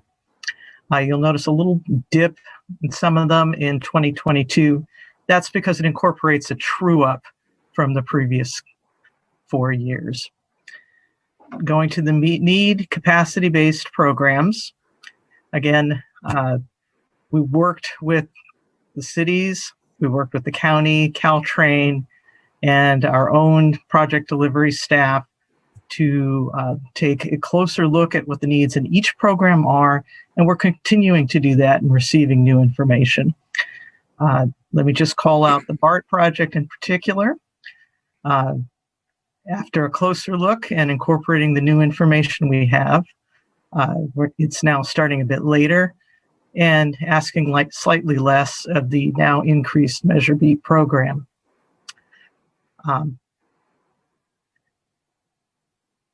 This 10-year outlook does not use up all of the capacity in the program, and Nate will go into this in more detail and address the underlying changes in the financial program. Thank you.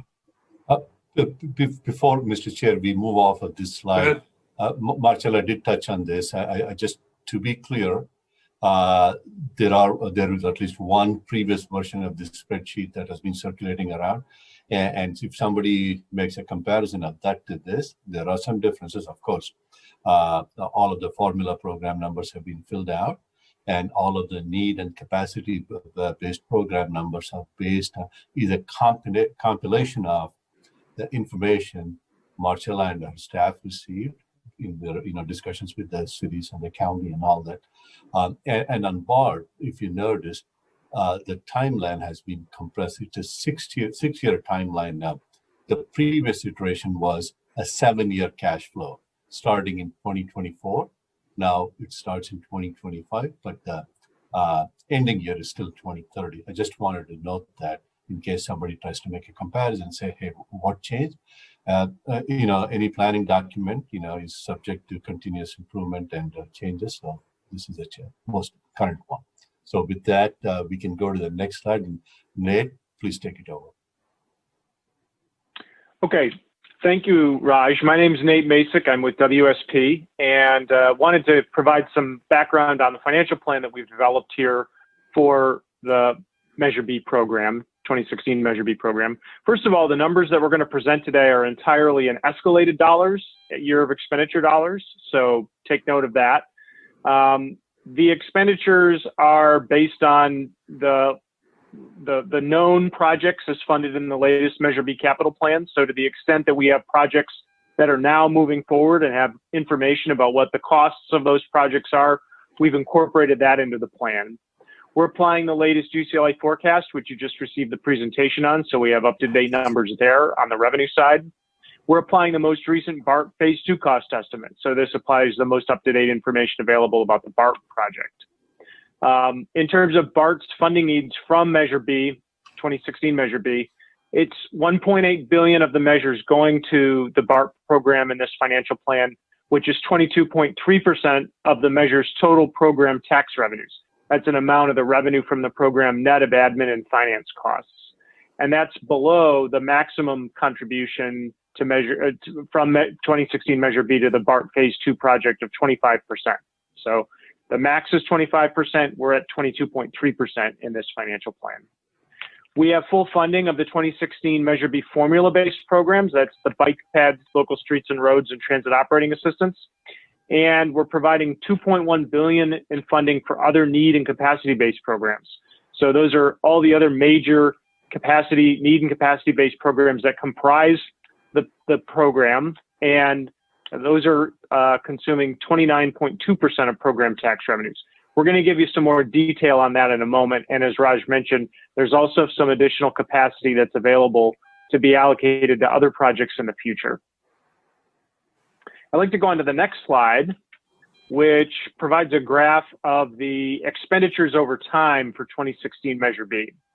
So what you're seeing are each category of spending in these bars, and as the expenditures over the life of the measure from the current fiscal year through the expiration of the measure in 2047. I want to note too that the numbers that you're seeing here are for the life of the measure and not for the 10-year period that was reflected in Marcella's slide a few moments ago. So we're reflecting the full life of the measure with this graph and these totals. One of the things you'll see that we did with the current version of the financial plan is we've accelerated spending on the other need and capacity-based programs. So that's the pink bars that you see from 2021 through 2027. Those are expenditures on programs. We'll talk in more detail in a moment about what those expenditures entail. You'll also see in each year there's spending on the formula programs, on the bike and ped, transit operating assistance, and local streets and roads programs. So each year we're making the payouts at the percentage that the program calls for those programs to be funded at. And then you see the expenditures on the BART Phase 2 project in the dark red, with most of those expenditures and contributions from the 2016 Measure B program to the BART project happening in the period from 2025 through 2030. So as Raj said, it's over a 6-year period as opposed to a 7-year period that previous plans featured. And there's also $1.4 billion that remains to be allocated here in these expenditures. So there's more to fund in the future. Most of those expenditures are currently in the outermost years of the program. So a little bit in 2026, but most of it is from 2032 onward. So those will be decisions that the board will make later about how best to utilize those funds. We could advance once. What I want to highlight, just a graphic here to note, we're going to zoom in on the spending in those pink bars, the other need and capacity-based programs.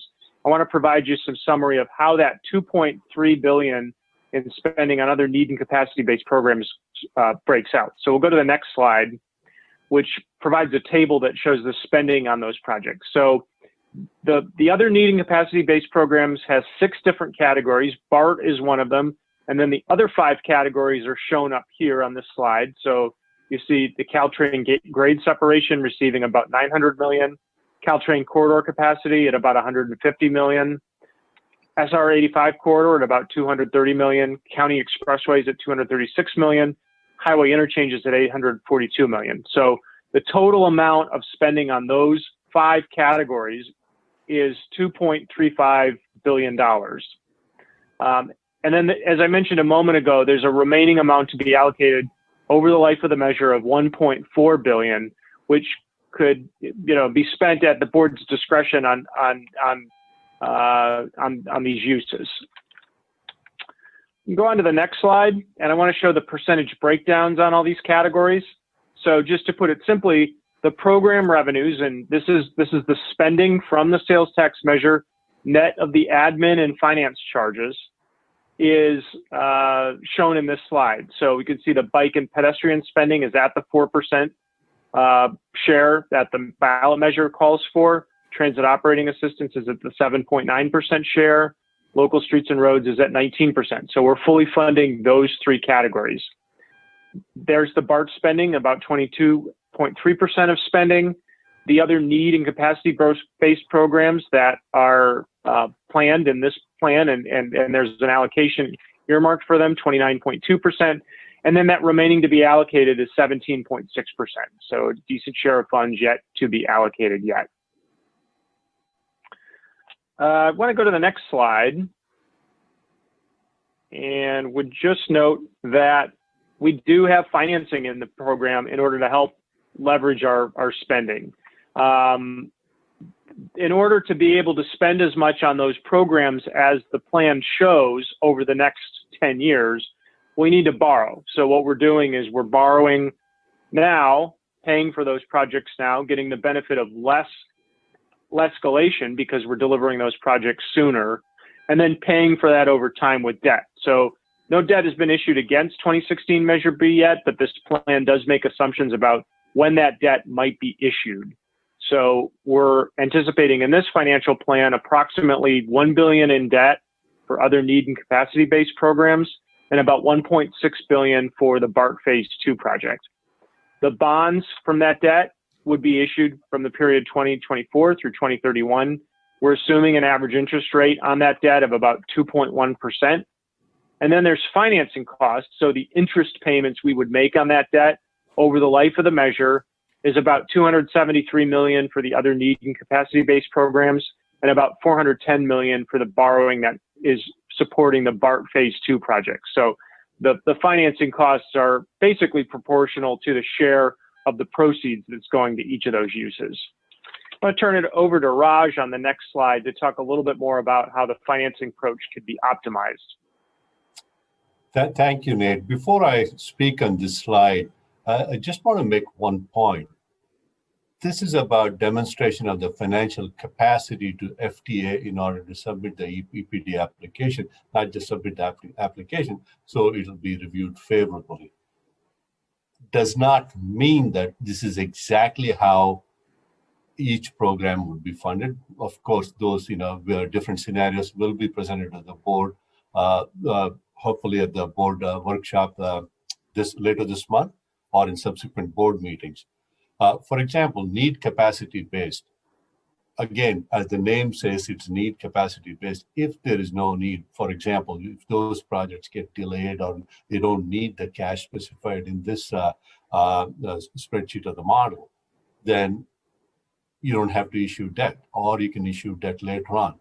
So the purpose of this is to demonstrate to FTA, yes, we have the financial capacity. And we have the financial capacity, not to the detriment of, not at the cost of other program categories. That is the main purpose of this. I mean, the debt policy, whether this VTA wants to issue this debt and the cost, those discussions will come back to the board. There are some policy issues. The board, of course, it's board's prerogative, and board will get a chance to weigh in on those. So I want to say that. And let me move on to this one. I mean, a lot of these things on this slide are common sense things, but sometimes I've seen common sense doesn't really work. We want to maximize funding from the federal and state sources. That's what we are trying to do. And the $1.7 billion of federal funding, we want to make sure we get that, and any spending will be first charged against that before we dip into any of the local, or issue bonds against local funds.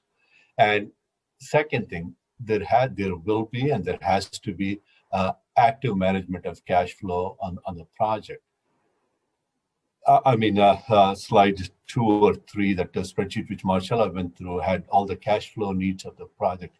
That is at this point. Those things can change. Those are not static. I mean, nobody can forecast with that level of precision 6-7 years in advance exactly what amount you're going to spend over the next 10 to 15 years. So those are estimates, good estimates, but those can change. So it is up to the project office and finance to closely monitor cash flows and make sure you issue debt only if and when needed. And also the type of debt issuance is really critical here. You don't want to issue during construction phase long-term debt. There are a lot of other short-term which are more tailored towards construction, such as commercial paper, lines of credit, or short-term notes. Those are the ones you want to issue. They're much more nimble.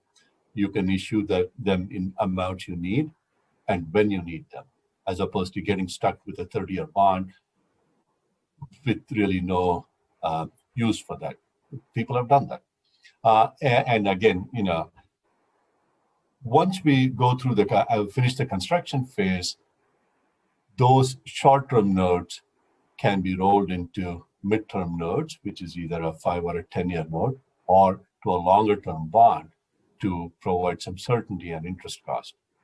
Move to the next one. This is a critical slide. I had talked about this at the Admin and Finance Committee meeting in December, so I thought it's worth discussing this at the full board as well. One of the things, TIFIA, that is the Transportation Infrastructure Finance and Innovation Act funds, that is an extremely valuable financing tool. We have not assumed any of this in our baseline plan, which Nick Masek went through, and we would do this. One of the neat advantages of TIFIA are the term of the loan. It could be as long as 35 years. Doesn't have to be 35, but it could be. And there are a couple of other neat features of that. The interest rate on a TIFIA loan is very low. It's 1 basis point over, let's say, a 30-year treasury. That's a term you want to go to. I know the treasuries have gone up a little bit in the last few days. It's about 1.8, shot up by 15, 20 basis points over the last couple of weeks. But still, it's at 1.8, so 1 basis point over that is 1.81%. This is, I'm talking for a 30-year instrument. That's pretty low. And another extremely neat feature of a TIFIA loan is the principal repayments, assuming we get VTA to agree, and they have in certain projects, need not start till 5 years after substantial completion of the project. So that gives a lot of smoothing out of cash flows when you're spending. You don't have to pay for that. You get the money, but you can push the payments further out into the time horizon. In other words, if BART needs, phase 2 needs cash during a 6 or a 7 year period, fine, you can take TIFIA loan. They don't have to be paid back in the same time period. They can be pushed out into the future. So those are all the things we will look at. When I say we, I'm taking some liberties here. It's not me, but we have a lot of other talented folks at VTA, and they will look at all of that, and those decisions will be made as appropriate, as and when it's time for us to issue debt. We move on to the next one. These are the key takeaways, which kind of I touched on at the beginning of the presentation. The financial capacity now has definitely improved based on the revised forecast we got from UCLA. And we have also looked at some aggressive and greater use of financing and financing tools. So we are confident right now to demonstrate to VTA that the financial plan is, we have the financial capacity to deliver BART phase 2 project, but we also have financial capacity to fund all of the formula-based programs and other need and capacity-based programs based on the best information we have at the present time. Yes, going forward, we will, look at some of the other innovative financing tools such as TIFIA to make additional funds available. I think that ends the presentation, and Nate, Marcella, and Tarkus, we are available to answer any questions you may have. Okay, so thank you, Raj, Marcella, and Nate. I think this is a much clearer picture about what the opportunities are and the capacity is within the Measure B program. So I'm going to go ahead and go to public speaker comments first, and then I'll come back to my colleagues. So if there's any members of the public who'd like to raise their hand to be able to speak on this, please do that now. And then Theodora, if you could let our speakers in. Hey, Roland, followed by Blair, followed by Eugene. Roland, you may begin speaking when ready. Thank you, Mr. Chair. So this is a presentation I referred to earlier that basically was done on us at 10 o'clock this morning. The first red flag are the slides marked WSP in red at the bottom, because that's the new name for Parsons Brinckerhoff, which is the same company responsible for what happened to high-speed rail and Prop 1A in California. The problem that you have with this EPD application is that you just do not have the financial capacity, because Measure A sunsets in 15 years. We are $800 million in debt. The current debt service is $73 million a year, and the coverage has dropped down to 2.5. The problem is with the project itself. The sooner you address that $2.2 billion jump that we had last year, the sooner we're going to be able to put this thing back on track and actually proceed with BART Phase 2. Thank you. Okay, thank you. Blair, you may begin speaking when ready. Hi, thank you. It was hard for myself to follow some things on this item, but from what I could understand, it sounds like the ideas from the fall we were all talking about and discussing, you're developing and trying to bring them out here. You pushed some sort of retooling of BART Phase 2 funding to 2025. Thank you. I think, you know, if you're working to the ideas of how to help Measure B funding for transit service, thank you. As I was trying to state this fall, you know, as much as we need to respect road maintenance issues, there can be ways that we can have patience for the next couple years, and it sounds like you're doing those efforts for good public transportation needs. And thanks a lot. Just thank you. Okay, and just as we get our next speaker ready, if there's anybody else of our public speakers that'd like to raise their hand, please do so now. Eugene, you may begin speaking when ready. Good evening, everybody. This is Eugene again. Just echoing Roland's comments. Back in 2000, I was never told that no real debt service would have to be taken on with this Measure A. That at the time was just going to be this do-it-all tax, where this 1/2 cent sales tax was going to pay for extending BART as well as providing increases in bus and rail service, et cetera, et cetera. Now it seems that the product, at least with Measure A, is over $800 million in debt, and that's not even discounting pension liabilities that are owed. Last I checked, in VTA's prior budget, it was over $195 million. How do you think the public is going to respond once they learn how much Measure A is in the hole, and the VTA ends up kind of come back to us voters for another sales tax? This is not good optics for VTA whatsoever. So please get this resolved as soon as possible. Thank you. Okay, thank you. I'm going to give another call for if there are any other public speakers that would like to comment on this item. Yeah.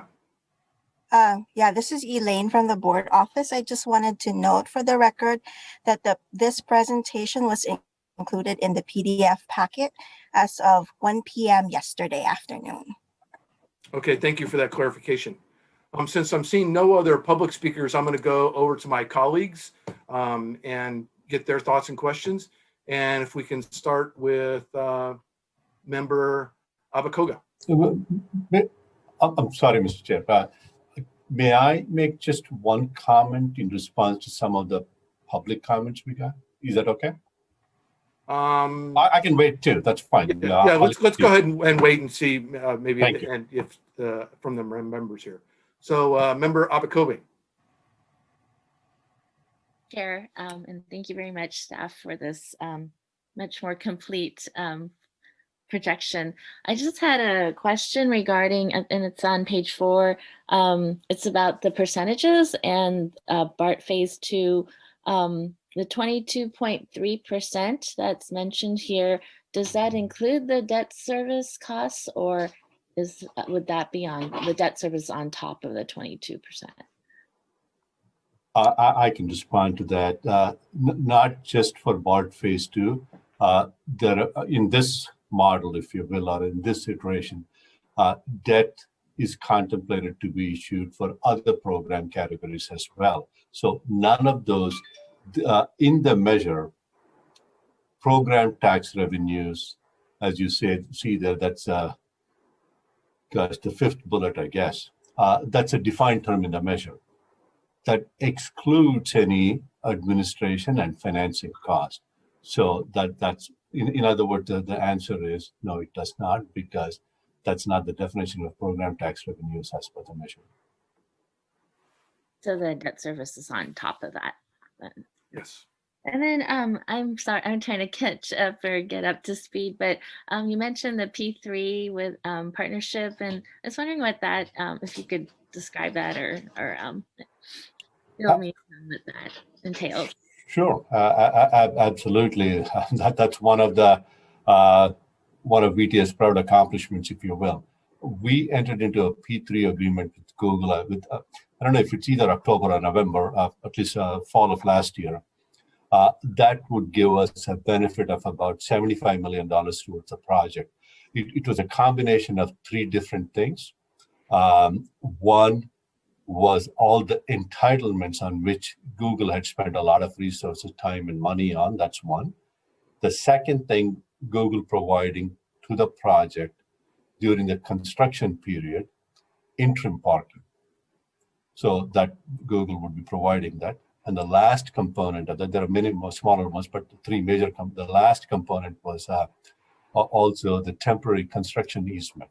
So collectively, all three would benefit the project, either in terms of revenue or cost reduction, to the tune of $75 million.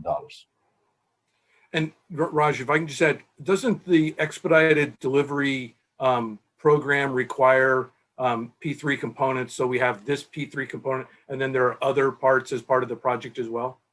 Absolutely. This is the P3 component. In fact, we have an executed agreement with Google, which we sent to VTA because that is a requirement for the EPD, and they have accepted that as the part of the innovative financing at P3. Yes.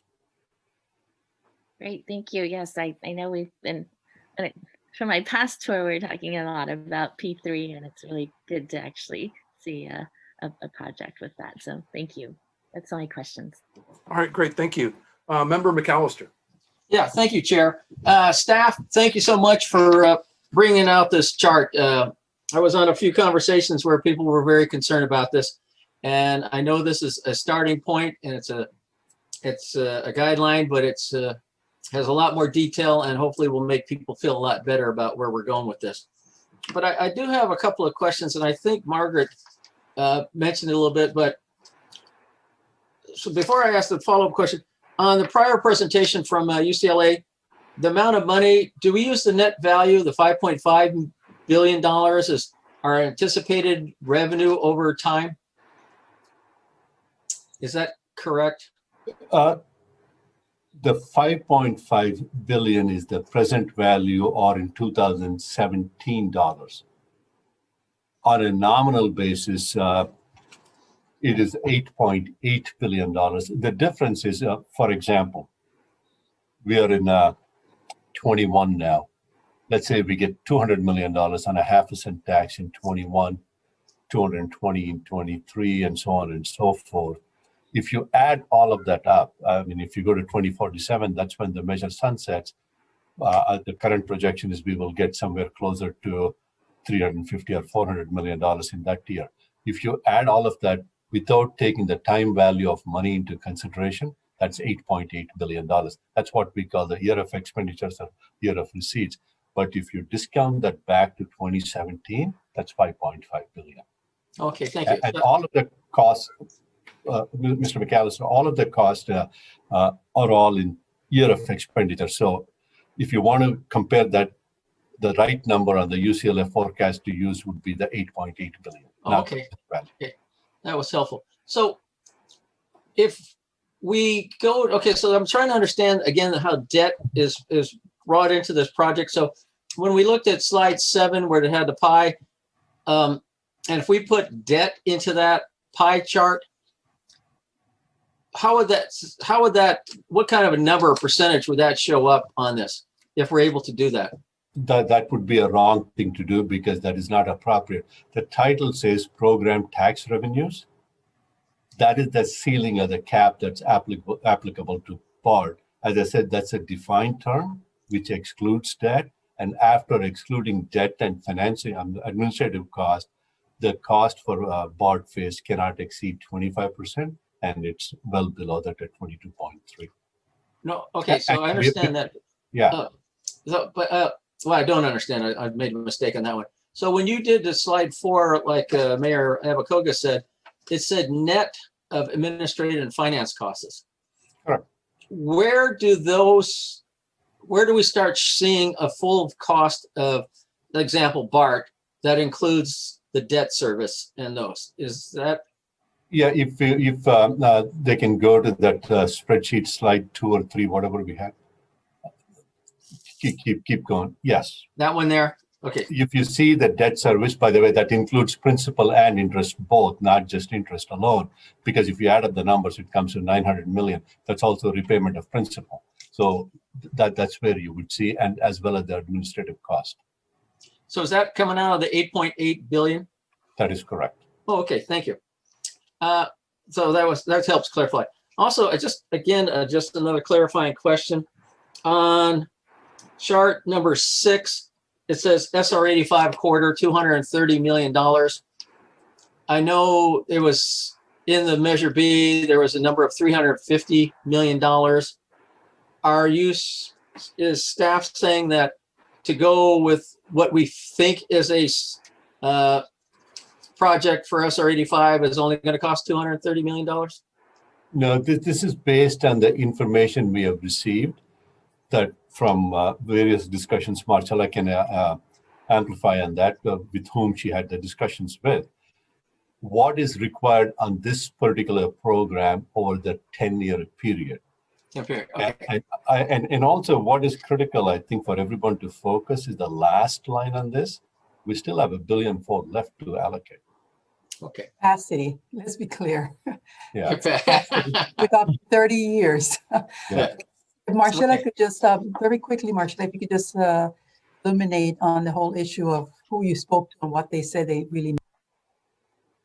Okay, for the SR 85, I spoke with our planning team who did the SR 85 study, and they were working with the input provided by the SR 85 PAB. This is implementation of one of the alternatives in the 10-year period, and it leaves funding in the program for additional improvements on the SR 85 corridor after 2032. Okay, thank you. There was also a comment about working with the TAC, going forward to more explore this chart or to work more assumptions on that. Do you have any idea of what you were looking from the TAC to help you with? We were, prior to this, working with the TAC on scenarios and also some potential principles for the board to consider in evaluating scenarios. What you're looking at right now is actually one of the scenarios that the ad hoc had been considering, which what we were calling the everything, where we laid out everything we were aware of right now to see how that would model out. And there's some additional scenarios that the TAC would like to look at. Also within this, there is quite a bit of refinement that's needed in some of the categories that will require some policy discussion of the board. And we're looking for assistance with that from the TAC. And will part of that, when you work with the tax, sort of look at how debt financing is associated with a project, or is that not something, or is that something that you'll be considering down the road? I can respond to that. Okay. I mean, we have assumed, I think it's on one of the charts, overall for all of the need capacity programs as well, a certain amount of debt. We have not broken that down to each one of the overall.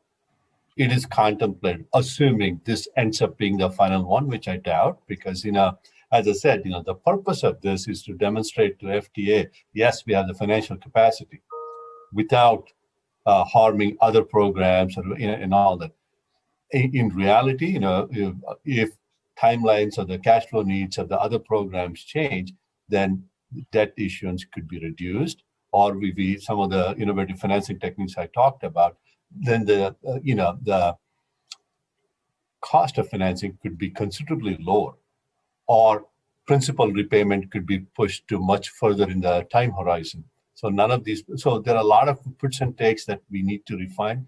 Yes, absolutely. To answer your question, Mr. McAllister, again, I don't want to speak on policy issues. That's up to the board. Okay. At some point, if the board decides to advance a certain project by issuance of debt, there is capacity available. I can say that, but whether debt will be issued for a specific program, I will leave it up to the board. So go ahead. Sorry. Yes, madam. Yes, thank you. I just wanted to quickly, I thought what Marcella and Raj described is on point, but just to bring it home, the chart that you see is the chart that was a compilation of the feedback we received from all the cities and the county as to where they believe their projects were, the status of their projects, and how much they thought they would need. And that is the all-in scenario. When we meet with the board on January 22nd, we'll be reviewing the all-in scenario, the more realistic scenario, and the which direction we should actually go through scenario. So we're not there yet, but I just wanted to make sure that everyone understood that. In the all-in scenario, it shows that we have capacity, but that capacity comes with a cost, and that is borrowing. So discussions on when we borrow, how much we borrow, and what type of borrowing are going to help us better explain to the board and give you all an insight as into which direction you think would be best for us to proceed. So there is still some work. This just demonstrates there is capacity, but that capacity comes with a cost, and we will be going through that in more detail. January 22nd. Well, thank you. And so my last question is, well, this chart was prepared, or capacity was developed for the FTA, the federal, for getting the early money.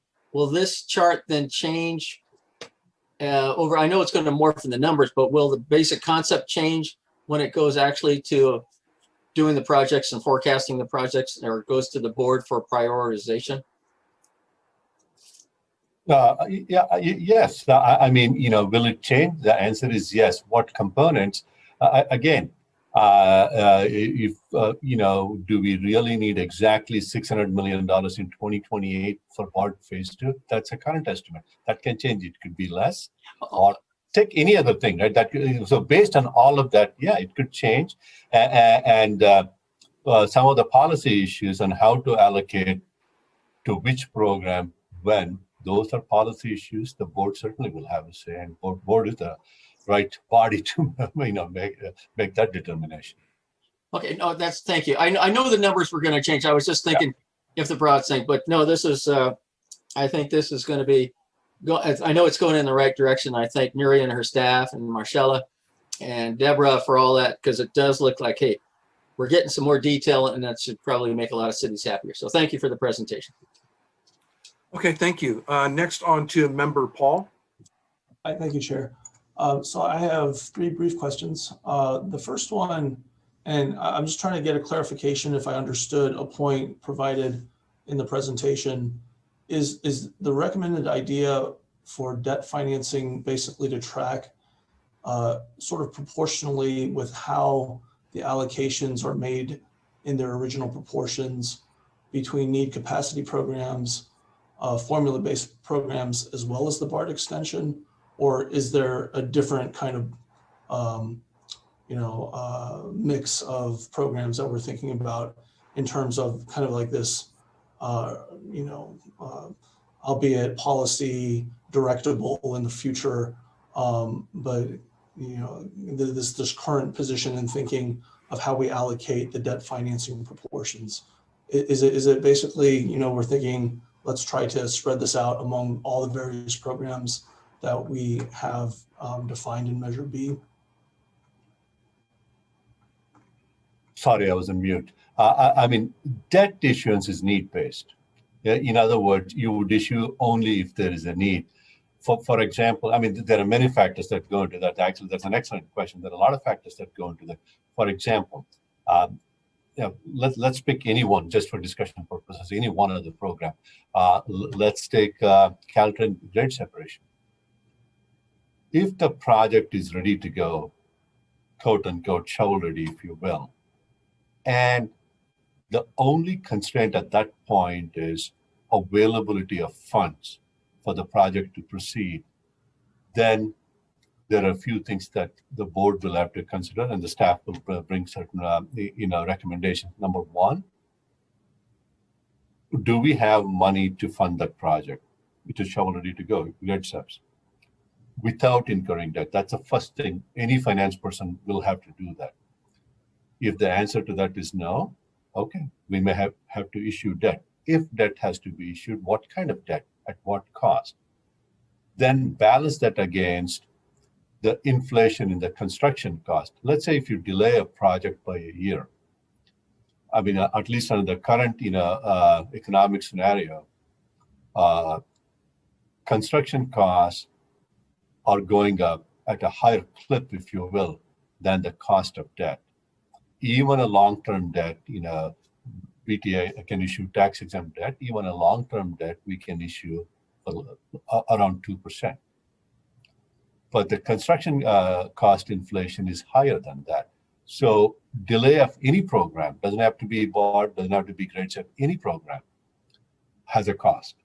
Assuming it's ready to go and funding from, for example, grade step, there are multiple sources. Even for BART phase 2, there are multiple sources. 2016 Measure B is not the only source. Let's say 2016 Measure B provides, again, I'm just making this up, 10% of the overall grade SEP funds that are needed. If all other funding is in place, everything is ready, the project is shovel ready with all funding from every source, the only fund you need is from 2016 Measure B. Perhaps issuance of debt from 2016 Measure B, assuming the interest rates are where they are now, would be appropriate. And that would be the staff recommendation. Then it's up to the board to see if that's what they want to adopt as a policy. Okay, so debt financing is open for any of these buckets, need capacity, formula-based, or whatever in Measure B, just depending on the various factors that might affect a particular project at any given point in time, is what I'm hearing. Yes, subject to, of course, it's a board prerogative. Subject to that, the answer is yes. Okay, great. And I apologize for the second question. My connection blipped out for a moment, and when we came back, you might have been answering it already. But I had a question about the allocations when it came to SR 85.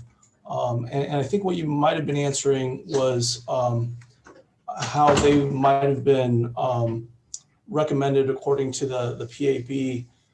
My question had to do with the year 2027, because I noticed that the allocation jumps up quite a bit in that year from 11.3 the prior year to 115.9 million.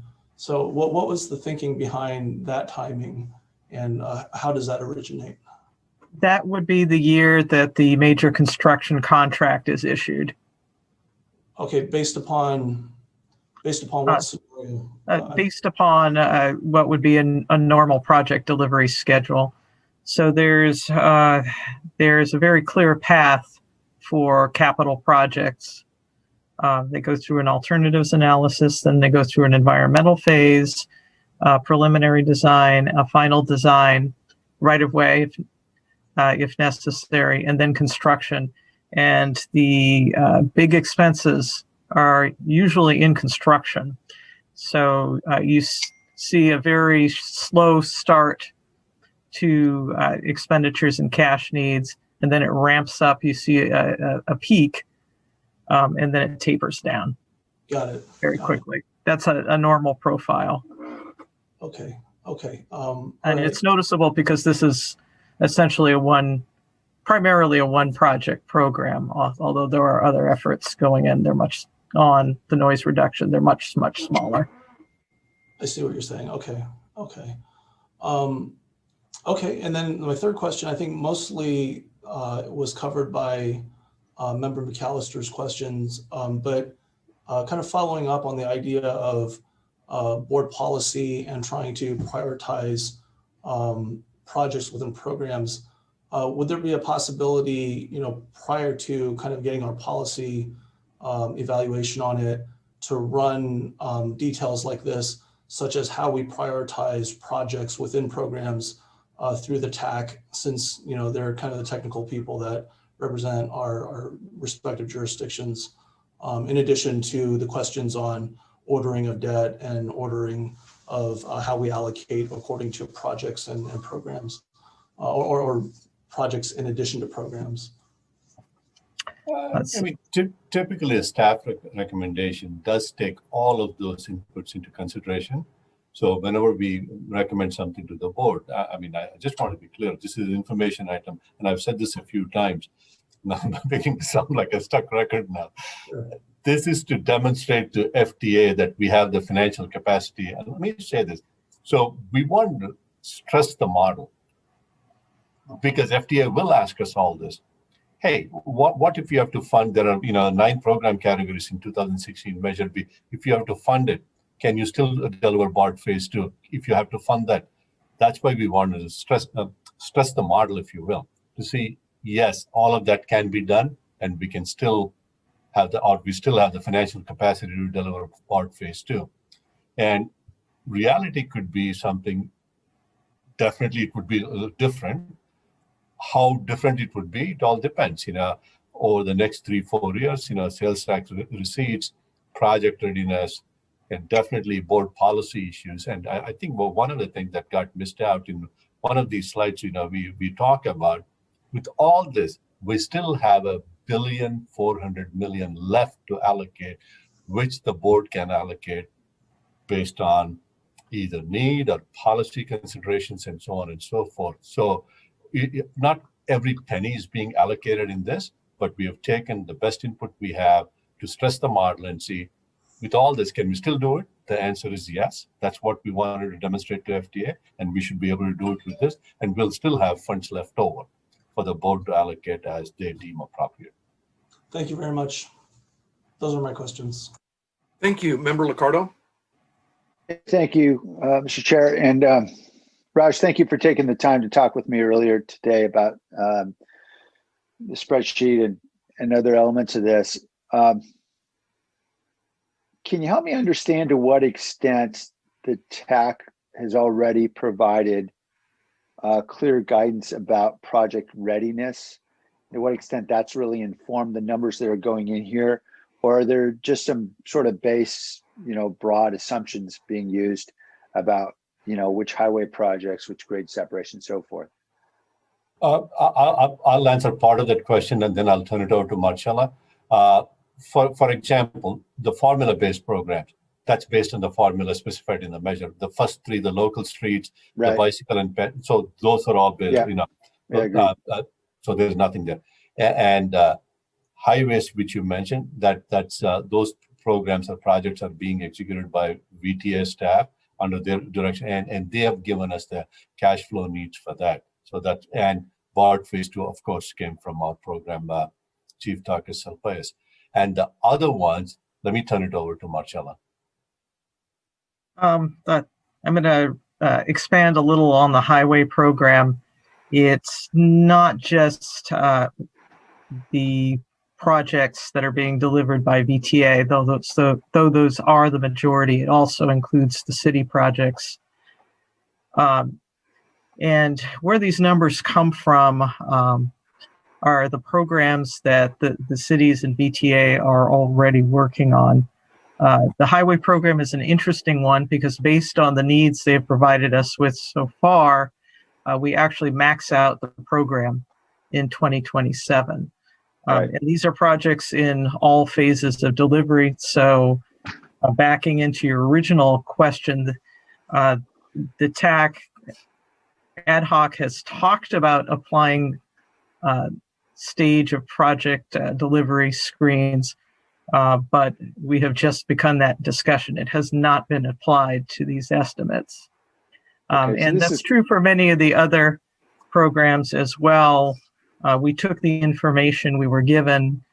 We did not apply any screens such as this is in construction, therefore we will put it in this chart, and this is in pre-construction, and we won't. No, we simply took the needs as supplied. Okay, got it. So given what we know about particularly like highway interchanges and the challenges of securing right-of-way land and design and all that, this is probably a pretty aggressive spending schedule compared to what we think reality is going to be for those projects. Is that fair to assume? In some cases, yes. Okay. So, I mean, I'm looking, for example, at the counter, I would say I look at the county expressways and I don't see a lot allocated there. And it seemed to suggest to me that since I know Lawrence Expressway is a large share of that, is the assumption that Lawrence Expressway is not going to be shovel ready for many years? Is that? That is correct. So the first 5 years were supplied by the county. And they did some detailed work on that.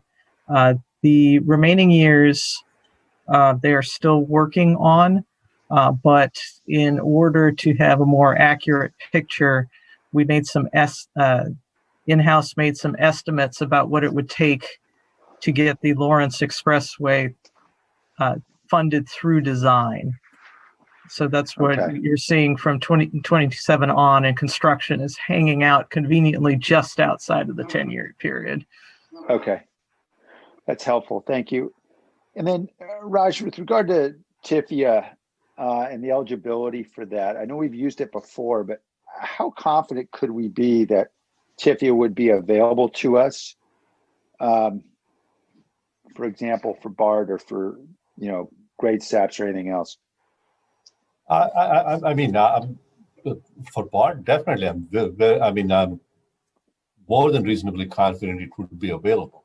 TIFIA loans have been used for many such projects, Denver RTD being one of the more recent examples where TIFIA was used. So yeah, definitely available. So back of envelope, which I know is dangerous to talk about in a public meeting, but the estimate was about $683 million in total interest costs over the life of the bond. How much does TIFIA really knock out of that? Roughly. Quite a bit. Again, you're right. I start throwing out numbers now. Again, it depends. Well, the good news is you're leaving in a couple of days, so you don't have to be responsible. I can throw out numbers now. Excuse me, Raj, if I can step in. This is, one step in how we're looking at this. We're going to be looking at this again at the January workshop, and potentially, in future board meetings. It might be better to maybe ask staff to take that as a question and maybe be able to try and come back with numbers, because I think we want to be careful about setting expectations in just coming up with something off the fly. Yeah, I understand. I was just looking if there is a range or a broad estimate. I'm certainly interested. If that's not possible, I understand. I can think give it would be best. Yeah, Mr. Chair. I think it would be best that we bring back more information as part of the deliberations at the workshop and in subsequent meetings. given that, even the TIFIA program is part of the reauthorization, which expired and has not, we're all waiting for a new authorization to come out with more money in it and maybe different rules. So I think it would be best if you would just indulge us and give us an opportunity to go back, think this through, then have a public discussion on it. Thank you. It would be helpful to have that information on the 21st then. Because I know this is labeled draft 10-year vision, but I mean, what it appears to be, based on what I've heard, is, it's largely a wish list that's assembled to demonstrate capacity. And there are some implicit policy choices that are baked in here into this that obviously those decisions haven't been made yet. For example, about whether or not we want to incur $683 million of interest costs. That would be money essentially that we're sending to New York bondholders on Wall Street rather than spending on projects serving our residents. So I think it's just important that we don't cling too tightly to what's here, and that we, I appreciate the need to demonstrate what we need to demonstrate to the FTA to demonstrate capacity, and I also appreciate that this probably demonstrates that some of the vocal hand-wringing that we've been hearing about over the last few months is probably a bit overwrought. I do think it's really important for us as a board to carefully evaluate the trade-offs that are implicit here, so that when we come out with something, it's something that meets both our needs around getting projects done, as well as satisfies our basic principles around financial, around good use of tax dollars. So anyway, I appreciate the effort, but I'm a little concerned that this document then gets clung to in the same way that the spreadsheet became a focus of attention 3 months ago. And in either case, what we have is still an incomplete picture and needs to be more fully vetted, and obviously policy choices need to be made. So I'll leave it at that. Okay, thank you. So I want to go ahead and add a couple comments here, in that I think this discussion has really highlighted that there is some policy decisions or things we need to go ahead and get resolved, and especially as related to understand better how we take a look at project readiness. So those are certainly things we're going to continue to try and get fleshed out much sooner rather than later for how we're going to go ahead and move forward. It's been pointed out that there's a lot more information we expect to be able to discuss at the January 22nd workshop. So I hope all our board members have that on your calendar already, so everybody could be present for that. And again, to what was just being, Sam was alluding to, this is a capacity view and tries to show the outer bounds of what that capacity looks like. But this is also a continuing process of trying to get ourselves a better understanding and get ourselves on a better track for everybody to be able to understand the possibility of what's happened here. I think VTA got off to a little bit of the wrong foot with the infamous prior spreadsheet that came out.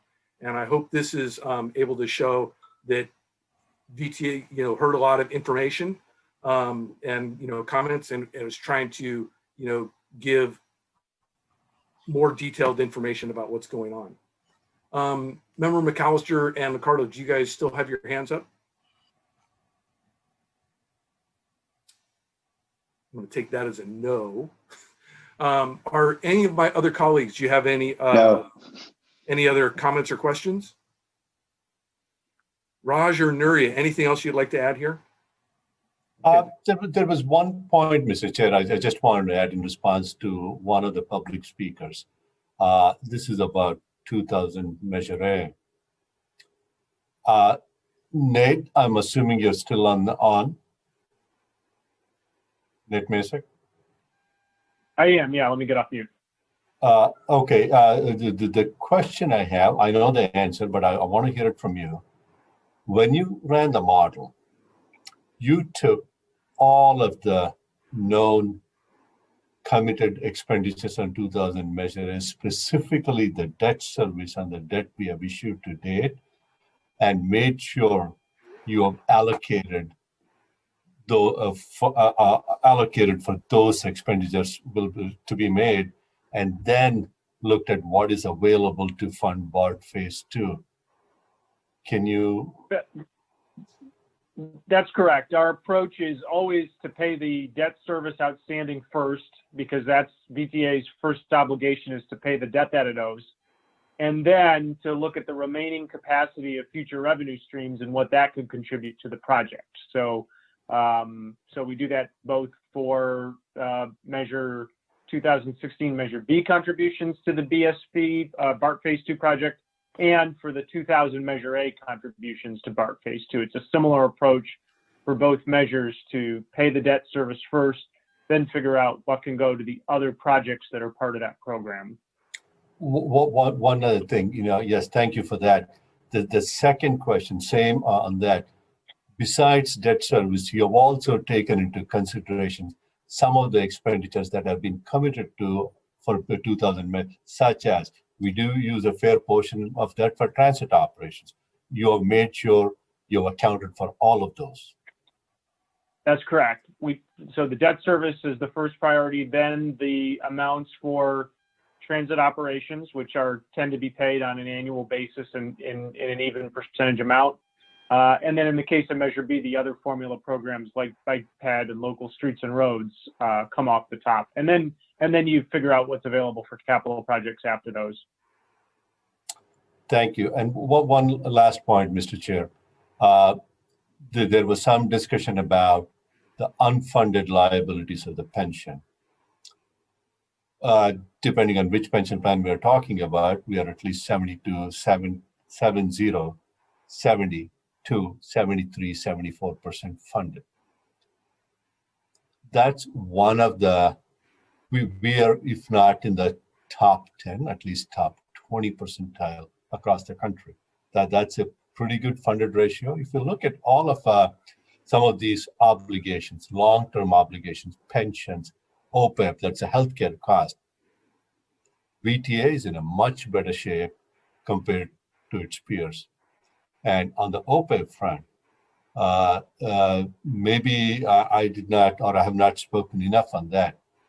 We are funded at 120% of our obligations. In other words, we are overfunded on that. I do not know of any agency that's overfunded at that level on OPEB, which is phenomenal. We can weather this type of a recession at least two or three times before we go to below 90%, if you will. So, all of the things being equal. So, our OPEB is very, very well funded. It's in a special trust called the Section 115 Trust. In other words, that cannot be used for any purpose other than for paying the OPEB liabilities. So, overall, financially, I think people, look at one small nugget of information and kind of draw perhaps certain misinformed conclusions. So I just wanted to make sure that the board and the public too gets the correct information on those things. Thank you. Okay, thank you. So this was an information item. We don't need any motion right here. I'm looking forward to the ongoing discussions and more detail about what's happening, and that's in the plan from staff to keep going on that. The last item we have on the regular agenda is 7.4. This is a presentation regarding the Trust in Transit Survey. And I think Jim Lawson, you're going to go ahead and lead us through this.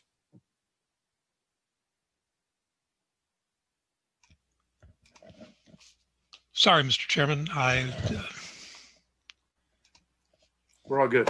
Sorry about that. I was distracted. Going from our discussion about the future, I'm going to bring us back to the present. Recently, we've done a Trust in Transit survey.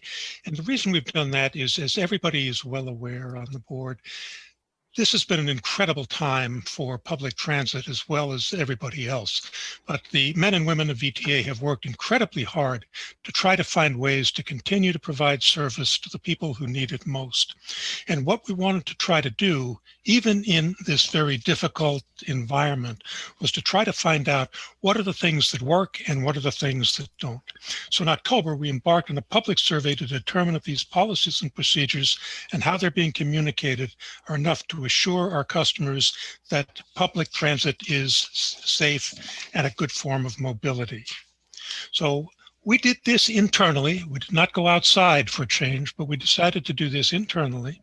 Our marketing communication customer services group looked at the riding and non-riding community to better understand our travel patterns, perceptions, and the plans and how these might change over time.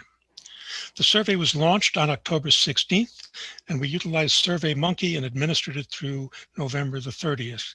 We also did versions in Spanish, Tagalog, Vietnamese, Chinese, and Korean. Respondents were asked a specific line of closed and open-ended questions, depending on who they were, to get information regarding what might entice them to ride more and what might dissuade them from riding VTA. 4 respondent categories were identified that you see there: regular current riders, new current riders, former riders, and non-riders. Based on who they were, they would answer between 6 and 9 questions. Next, please. Survey was distributed through all of the channels you see here. The most effective happens to be our Wi-Fi sign-in page when customers use VTA's Wi-Fi on board. We received a large number of responses via the transit app and social media. As you can see here, over 1,600 people responded to this survey. And just, I know a lot of us have been involved in polling and surveys in our other lives. Just to give you a sense, recently, after the American Public Transit Association did a nationwide survey of transit attitudes and did 4,000 responses. We got 1,600 responses for one county, so we're highly confident that we did a good job in getting a reasonable response on this particular survey. Next slide, please. So about 2/3 of our current riders indicated that they ride the same amount or more now compared to before COVID-19.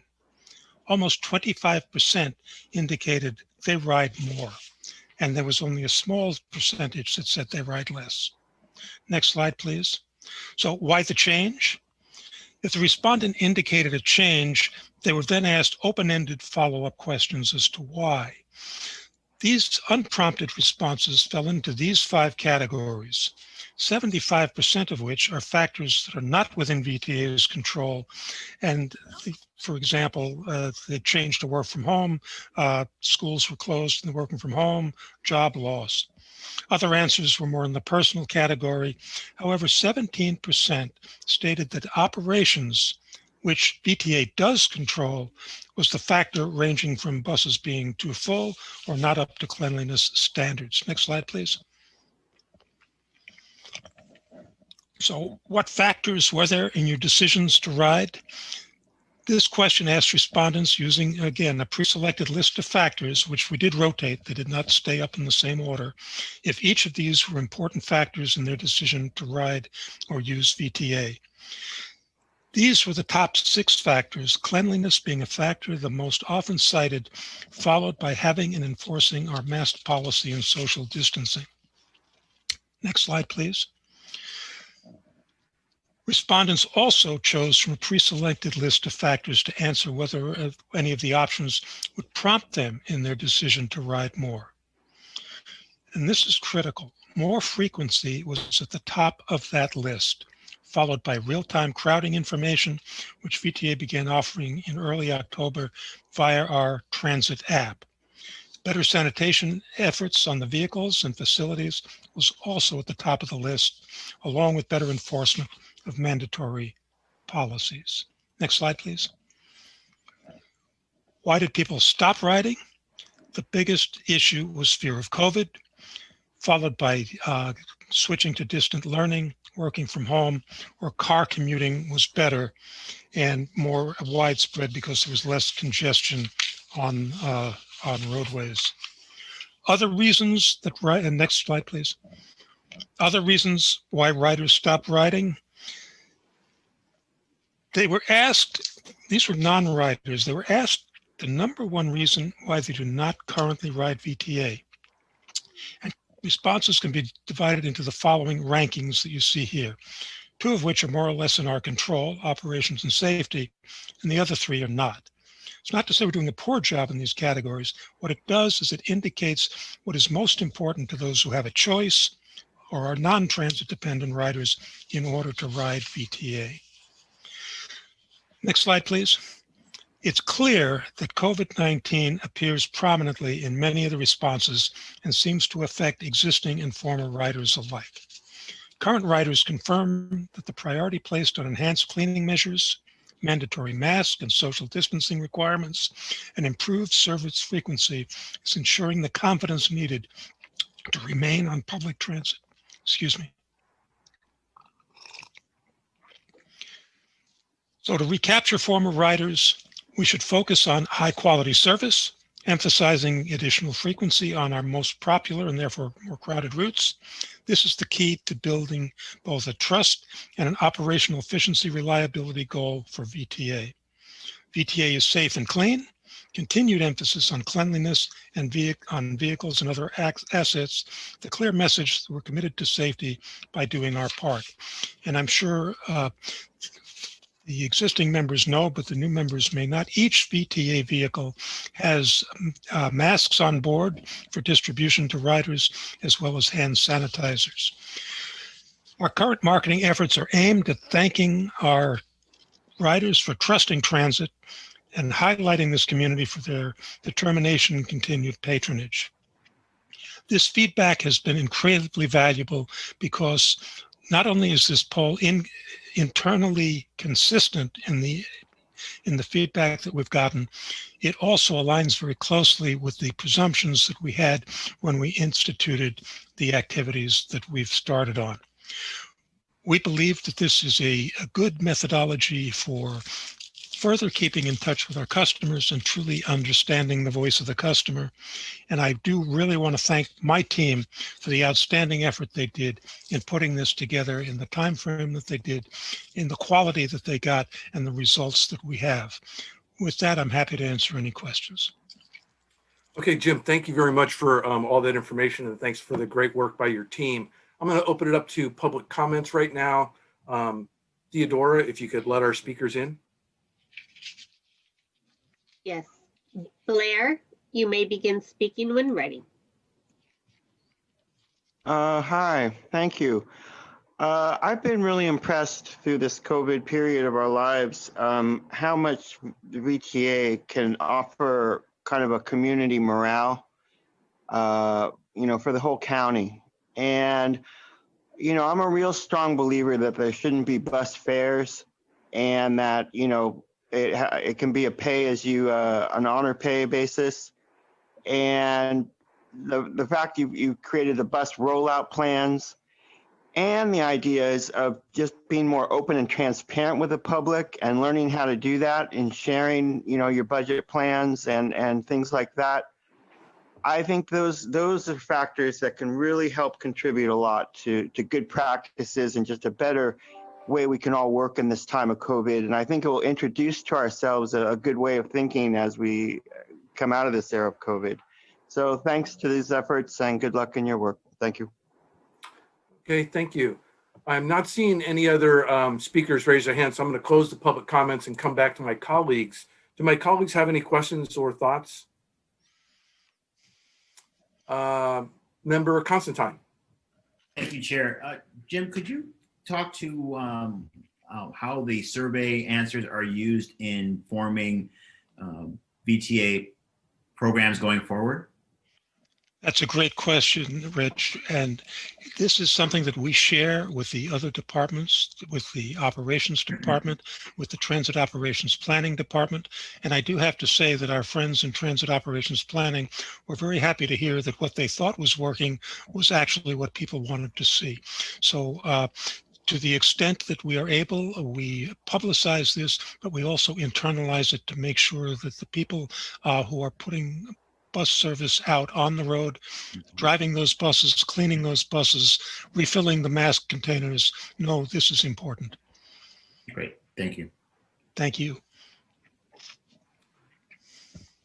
Okay, I'm not seeing any other my colleagues raise their hand, so I just want to say thanks, because I think this is, shows good information in terms of how VTA has been responsive, like what you've got with the automated or real-time crowding information to help people, what we're doing to go ahead and add buses for where we've been able to identify that we're leaving people on the side of the road. So kudos to you and your team, but to everybody else who's actually trying to improve the service to our customers. So thank you very much.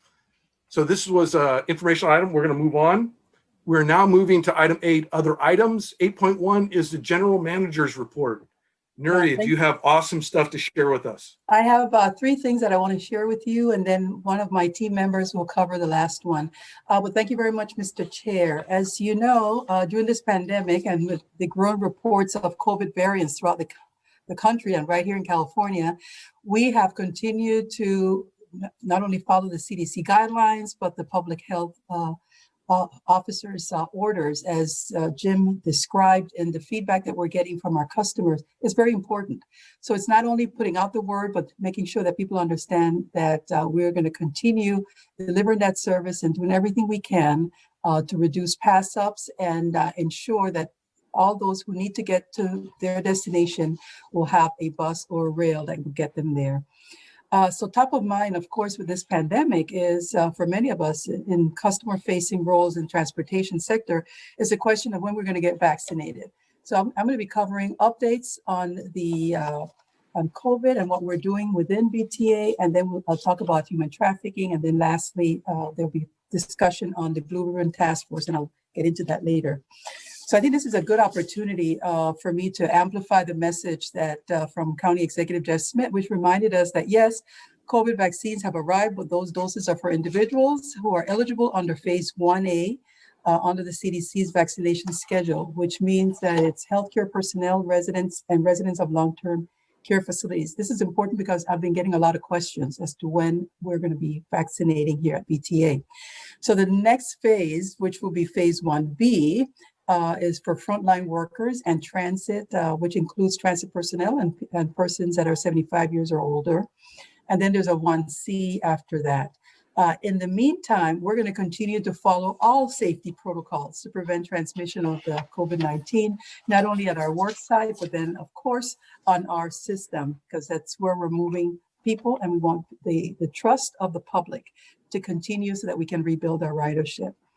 Let me share with you the plan that my team and I have come up with, because we don't know when the 1B is going to kick in, but we do know that it will be in the next maybe weeks or months. We want to have a plan, and that plan pretty much lays out what we believe is the best way of application through 3 tiers. The first tier will be for our frontline employees who interface with the general public on a daily basis. That is our bus operators, rail operators, service worker, janitors, anyone who's cleaning stations, be there at bus shelters, at bus stops, or at the rail stations. Tier 2 will be all of our yards and shops. So individuals who are working, mechanics, upholsterers, overhead line workers, substation maintainers, and others. And then tier 3 is and that tier 2 includes also individual employees who are 65 years or older, and those who have pre-existing conditions. And then tier 3 will be all administrative staff. There are 2,100 plus employees at VTA. If there are 2,100 plus vaccines available for us through the notification from the county, then we'll all get vaccinated. But I don't think that's what's going to happen. So we want to make sure that we have a plan that is implementable. We've discussed this plan with our collective bargaining unions, and we'll continue to refine it. But I just wanted to give you all an overview of to what our thinking is and how we are going to be proposing that it gets rolled out once the vaccine is ready for phase 1B. As it relates to the continued shelter in place, the capacity, the ICU capacity is what it has been. So I don't think that we're going to hear anything different, but just to assure everyone that we will be, with the county stay-at-home orders still in effect, the employees at VTA who are working from home and who we have encouraged to work from home will continue to do so. And we will stay in touch with the county and advise all of our employees if anything were to change. We continue to be an essential service, so like rail, bus, paratransit will continue to operate, and we'll continue monitoring, as well as many of you have been doing your monitoring in your own cities. I wanted to take this opportunity to thank our 2020 Board Chair, Supervisor Cindy Chavez, and our ATU leaders. Together, they came up with a plan, one that allowed for mobile sites, COVID testing at all of our divisions. Started on December 2nd and ended on December 29. We hope to continue this testing periodically to ensure that all our employees are healthy until all of them get a chance to be vaccinated. Just wanted to give you all a quick update on what we have experienced here at VTA. I mentioned that we are 2,100 plus employees. We have had 107 active employees test positive. That is from the beginning of the pandemic. 32 of those employees remain isolated. 75 are no longer isolated. And we have 4 active contractors that tested positive, and all 4 contractors are no longer isolated. The next slide is, as you all may know, California passed a sweeping legislation that imposes new reporting requirements on employers regarding COVID-19 cases in the workplace. It's Assembly Bill 685. Which came into effect on January 1st, and it required us to notify employees potentially exposed at a work site of COVID-19 related benefits and protections and disinfections and safety measures that we will be taking at the work site in response. VTA has sent written notices to all employees when a positive case within the agency is reported. An additional notice is sent to all employees at any exposed work site when more than 4% of the employees test positive in a 14-day period, and this is in conformance with OSHA guidelines. Because we went from just a handful of employees testing positive to, as you've seen the numbers, growing numbers, I have created what I'm calling the VTA COVID response team. That's this slide. And the COVID response team is responsible for, these are individuals that are dedicated and designated at each of our divisions who are the go-to people for our employees to ask questions, because we've had a lot of questions. We do have a hotline. But in order to be more responsive and giving real-time information, we thought that this layout will be much more effective. So the individuals will report to their employer, their supervisor. Supervisors go to these go-to individuals. I have designated Sylvester Fadal, who is our Chief Administrative Officer, to head up the response teams, and he'll be overseeing the COVID-19 working group and the administrative team. As you can note on the chart, the working group includes the Departments of Safety, Human Resources, Risk Management, and Operations because of their obvious roles. And then each of the divisions, our bus divisions at Cerrone, Shibuya, and North, and then the Guadalupe division and the Operations Control Center will have individuals that are designated to be the point person, the ones that not are going to be vetting, but actually going to be connecting with HR so that HR is not getting phone calls from everyone, but that these things are handled in a manner that can provide a faster response and much more effective and efficient because it's such a sensitive issue and that needs to be dealt with not only real time, but as soon as possible and as soon as the individuals have been either notified or they're not feeling well and are asked to be tested. Another law that was passed effective January of this year is the training for human trafficking awareness. And it's AB 2034, which was authored by San Jose Assembly member Ash Kalwar, a former member of this board and a former chair. And it requires all public transit agencies to train frontline workers to know the signs and identify the signs of human trafficking, and also how to report any cases that they may suspect as human trafficking. And this law was modeled after VTA's training program, which we implemented in 2015. Then Governor Brown signed it into law in 2019, and the law gave all agencies up till this January to train all their existing employees.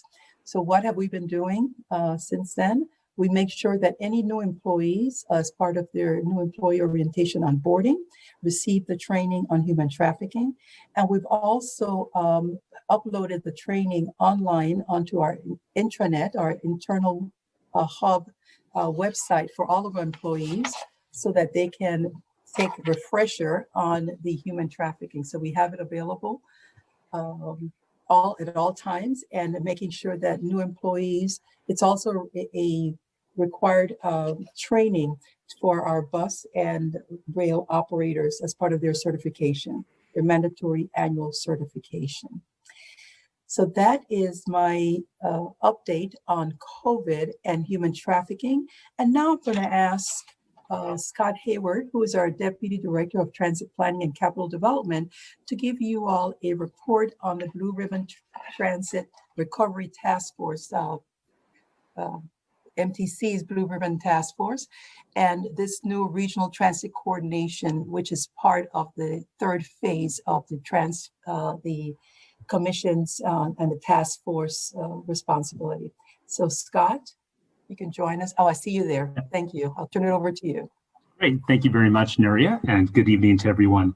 The presentation I'm going to give tonight was developed by the transit agencies in the Bay Area as a way of providing an update to all of our boards on our regional coordination efforts, as well as Nuria was saying, the efforts of the Blue Ribbon Task Force. And you can see a lot of the logos of the various transit agencies down at the bottom there.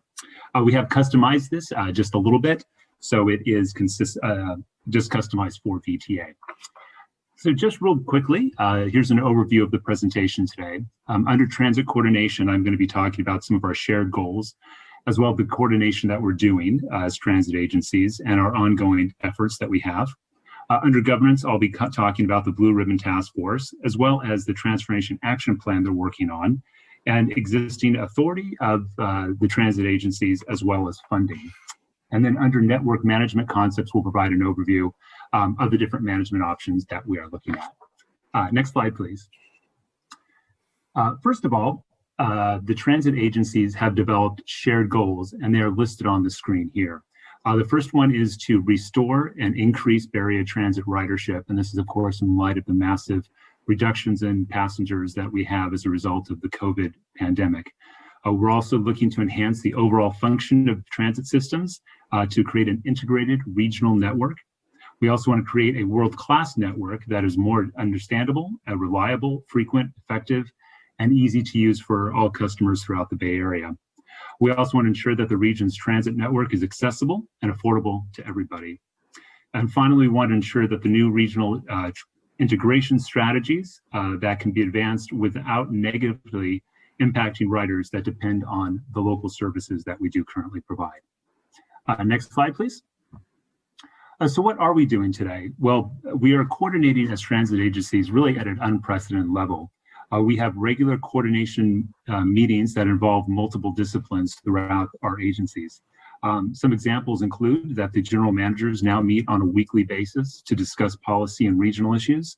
We also have groups that meet to discuss operations, planning, finance, communications, and outreach, as well as a legislative committee as well that's meeting. Other things we do is we share best practices, including service planning and recovery strategies for the pandemic, public outreach, as well as social distancing requirements. We're also developing common service principles that will be applied throughout the region. And then we also have regional efforts with MTC that are focused on some of the MTC-led efforts, including fare integration and mapping. And then finally, we're focusing on long-range planning as well, where we're preparing for a post-pandemic world, what that may look like, and how transit will fit into that. Next slide, please.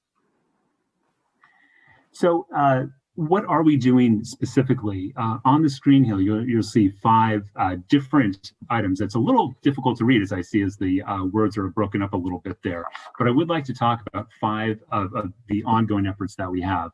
The first one is coordinating upcoming schedule changes. Transit agencies throughout the Bay Area make adjustments to their schedules approximately 2 to 4 times a year. When one agency makes a change to their schedules, it can have a rippling effect on neighboring agencies in terms of transfers. To address this issue, the transit agencies recently established regular coordination meetings to specifically address upcoming schedule changes between neighboring agencies. And I should note that at VTA, we already have very good working relationships with our neighboring agencies to ensure that we are coordinating schedules. The second item is mapping key regional hubs. Transit agencies have created a map to identify key transfer hubs throughout the Bay Area. The region will be focusing on these hubs as priority transfer points. The map was developed by using data on where passengers are transferring between systems, not just their own perceptions. So it's very data-driven.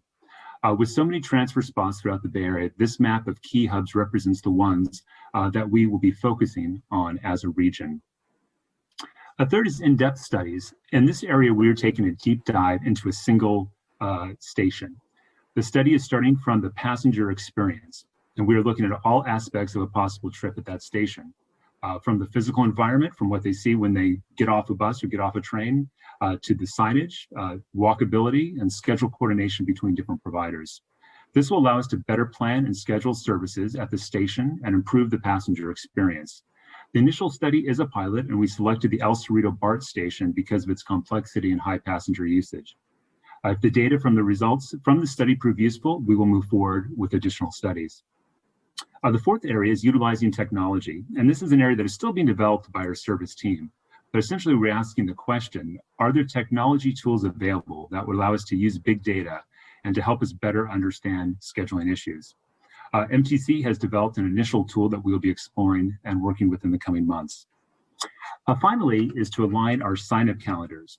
As I mentioned just a moment ago, transit agencies make changes to their services a few times a year.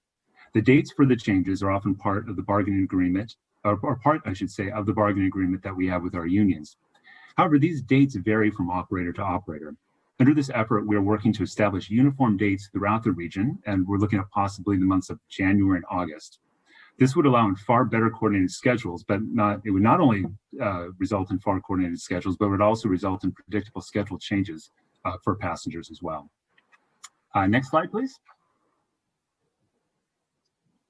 So now that we've talked a little bit about some of the coordination work that's been going on between transit agencies since the pandemic, we'd like to turn a little bit now to the work of the Blue Ribbon Task Force. So just a little bit of a background. The Blue Ribbon Task Force was established by MTC in May of 2020. It includes 32 members that are all appointed by MTC, and they do include 9 transit operator general managers, including ours, Nuria. It was initially formed to recommend the distribution of CARES Act funding, and that has been completed. So the second thing that they're moving into now is the creation of a Bay Area Transit Transformation Action Plan for submission to MTC. And essentially what they're really looking at doing is helping to better coordinate everyone in the Bay Area and have a more seamless opportunity for passengers. They did adopt 4 goals on the screen there: to recognize critical recovery challenges facing transit agencies, to advance equity, to identify near-term actions to implement beneficial long-term network management, and then to integrate current MTC and state transit initiatives with network management. Next slide, please.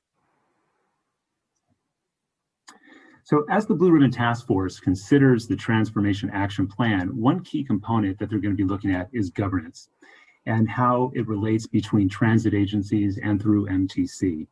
So what you see here are, what I'd like to talk real briefly about, is transit agency characteristics. What are some of the commonalities? And it does vary from agency to agency, but essentially transit agencies are accountable to boards to deliver transit operations and capital projects as defined in their enabling legislation. They set fares, set budgets, the levels of service and schedules that will be provided. They are an eligible recipient for funding from various local, county, regional, state, and federal sources. And transit funding throughout the region is often tied to specific jurisdictions with specific requirements. To get a little specific for VTA, we are established by state legislation. We also do have the authority to place funding measures on the ballot, and we also serve as the congestion management agency as well. Moving along, MTC, to the next slide, please. MTC also does have authority to help coordinate transit. This is a long history of legislation that goes back to the 1970s. The most recently, it was included in MTC Resolution 3866, which was updated in 2015, which contains requirements related to transit coordination, fare schedule coordination, and regional transit information. MTC may exert influence by withholding funding when things aren't being done correctly. However, this often would work against the goal of having a more connected system and increasing transit ridership. Moving along to the next slide, please. This colorful slide demonstrates funding and how various agencies are funded throughout the Bay Area. And if you look at the far right, you will see those boxes are different colors and represent different funding sources. On the bottom are the different transit agencies. And what I just want to note very quickly here is how different the funding, how different each transit agency is funded. If you look, for example, at VTA, which is the third from the left, you'll notice most of our funding comes from sales tax, the gray box, with a smaller amount coming from fare box. BART, and just next to us on the left there, is a much different situation, and where they receive some sales tax, but really they receive mostly their funding from fares. So this just demonstrates that impact to any one funding stream will have a huge impact on an agency's ability to deliver service. Next slide, please. So as the Blue Ribbon Task Force moves forward, they are discussing what organizational structure would be the most effective in creating regional coordination. And this slide attempts to demonstrate that. I'll try to go through this very quickly. But the bar you see, the orange and green bar, demonstrates where authority lies, with local being on the far left and regional authority being on the far right. The three circles represent three different organizational approaches. From coordination, what we're doing now, to an idea of a federation or executive board that would formalize it, and then to a new authority on the far right hand, which would be regional nature. The decision areas these services would they'd be looking at would be who would be setting the service, schedules, fares, branding, and funding. So just very quickly, the coordination is pretty much what we're doing today, where we work together as amongst the transit agencies, but ultimately authority rests with the local agency. The middle one, the federation or executive board, is one I'll talk about a little bit more in just a second, but that would be essentially to formalize the process and venue for coordination. It would have meetings open to the public for discussion, and individual agency boards would retain their decision-making authority. A new authority, which would be regional in nature, would be formalize the process for coordination. Meetings would be open to the public, but mandates would be given to the agency boards, and individual agency boards would retain at most limited authority on details of implementation. And so the critical questions that are being asked at the Blue Ribbon Task Force is, what is the preferred balance of decision-making authority, as well as what new funding will be identified to achieve a successful transformation. Next slide, please. So this middle one that I just mentioned that would kind of formalize what we're doing is an idea that the transit agencies have put out for consideration to think about. And what this would, it would formalize the cooperation that we're doing. It would also set a path or foundation for achieving near-term priority action items, and would take advantage of the existing governance structures. It would also ensure public accountability and engagement, because we were thinking of creating a public advisory committee. And the idea for membership for this board would include a subset of both small and large operator general managers, as well as possibly MTC's executive director. Next slide, please. This slide just talks about what are the opportunities and challenges that lie ahead for us. Some of the opportunities are for better regional coordination, also the potential to improve customer experience, improve efficiency as well. But there are a lot of challenges, and one is that additional funding to support these efforts have not been identified. And this is a very key point, because we're looking at a lot of very exciting things that we might be able to do to have more regional services. And however, to do that costs money, and to do it well would cost additional funds. If we don't have access for additional funding, then that would have to come at the expense of our local service. So really, to do a lot of these things and do them well, we really need to identify additional funding so we can continue to provide the local service that we currently do. Some of the other challenges are listed on there in terms of fares and funding structure. You just saw from the funding chart, fares, how they impact different agencies differently. Next slide, please. This is just the next step. So the Blue Ribbon Task Force is going to continue to work on their work. They're developing a problem statement, and we'll look at the network management concepts that we just talked about. Want to note, Assemblymember Chu has introduced a legislative proposal. If legislation is needed to create a new agency, the Blue Ribbon Task Force hopes to complete their work in June, which would inform any legislation that he may have, and that September 10th is the legislative deadline. So with that, I will close and would be happy to take any input or take any questions folks might have. Okay, thank you. I think this is really, Nuria, do you have anything to close up your section before we go to questions? Right. I was just going to say that item 8.1A, the government affairs report, is in the folder or the online packet. With that concludes the general manager's report. Happy to take questions on any of the items. Okay, before we take questions from my colleagues, we'll go to public comments. So Theodora, if you could let our speakers in. Yes, Adina, followed by Roland, followed by Blair. Adina, please accept the unmute and begin speaking when ready. Good evening, board members. Adina Levin with Friends of Caltrain and Seamless Bay Area. Thank you very much for this really substantive presentation. Would love to urge the board to schedule some time when with a little bit of lead time for this item to be agendized for more robust discussion. This item was posted about 2 hours before the board meeting. There are a number of transit riders, VTA customers who are very interested in this topic and would love to have a further item when there's a little bit more lead time to discuss and digest. Secondly, in terms of funding, strongly agree that more funding will be needed to achieve a coordinated system, and achieving a coordinated system, having the structure to do that, can be a prerequisite for funding, since this is extremely popular with voters, according to numerous polls. Thank you. Roland, you may begin speaking when ready.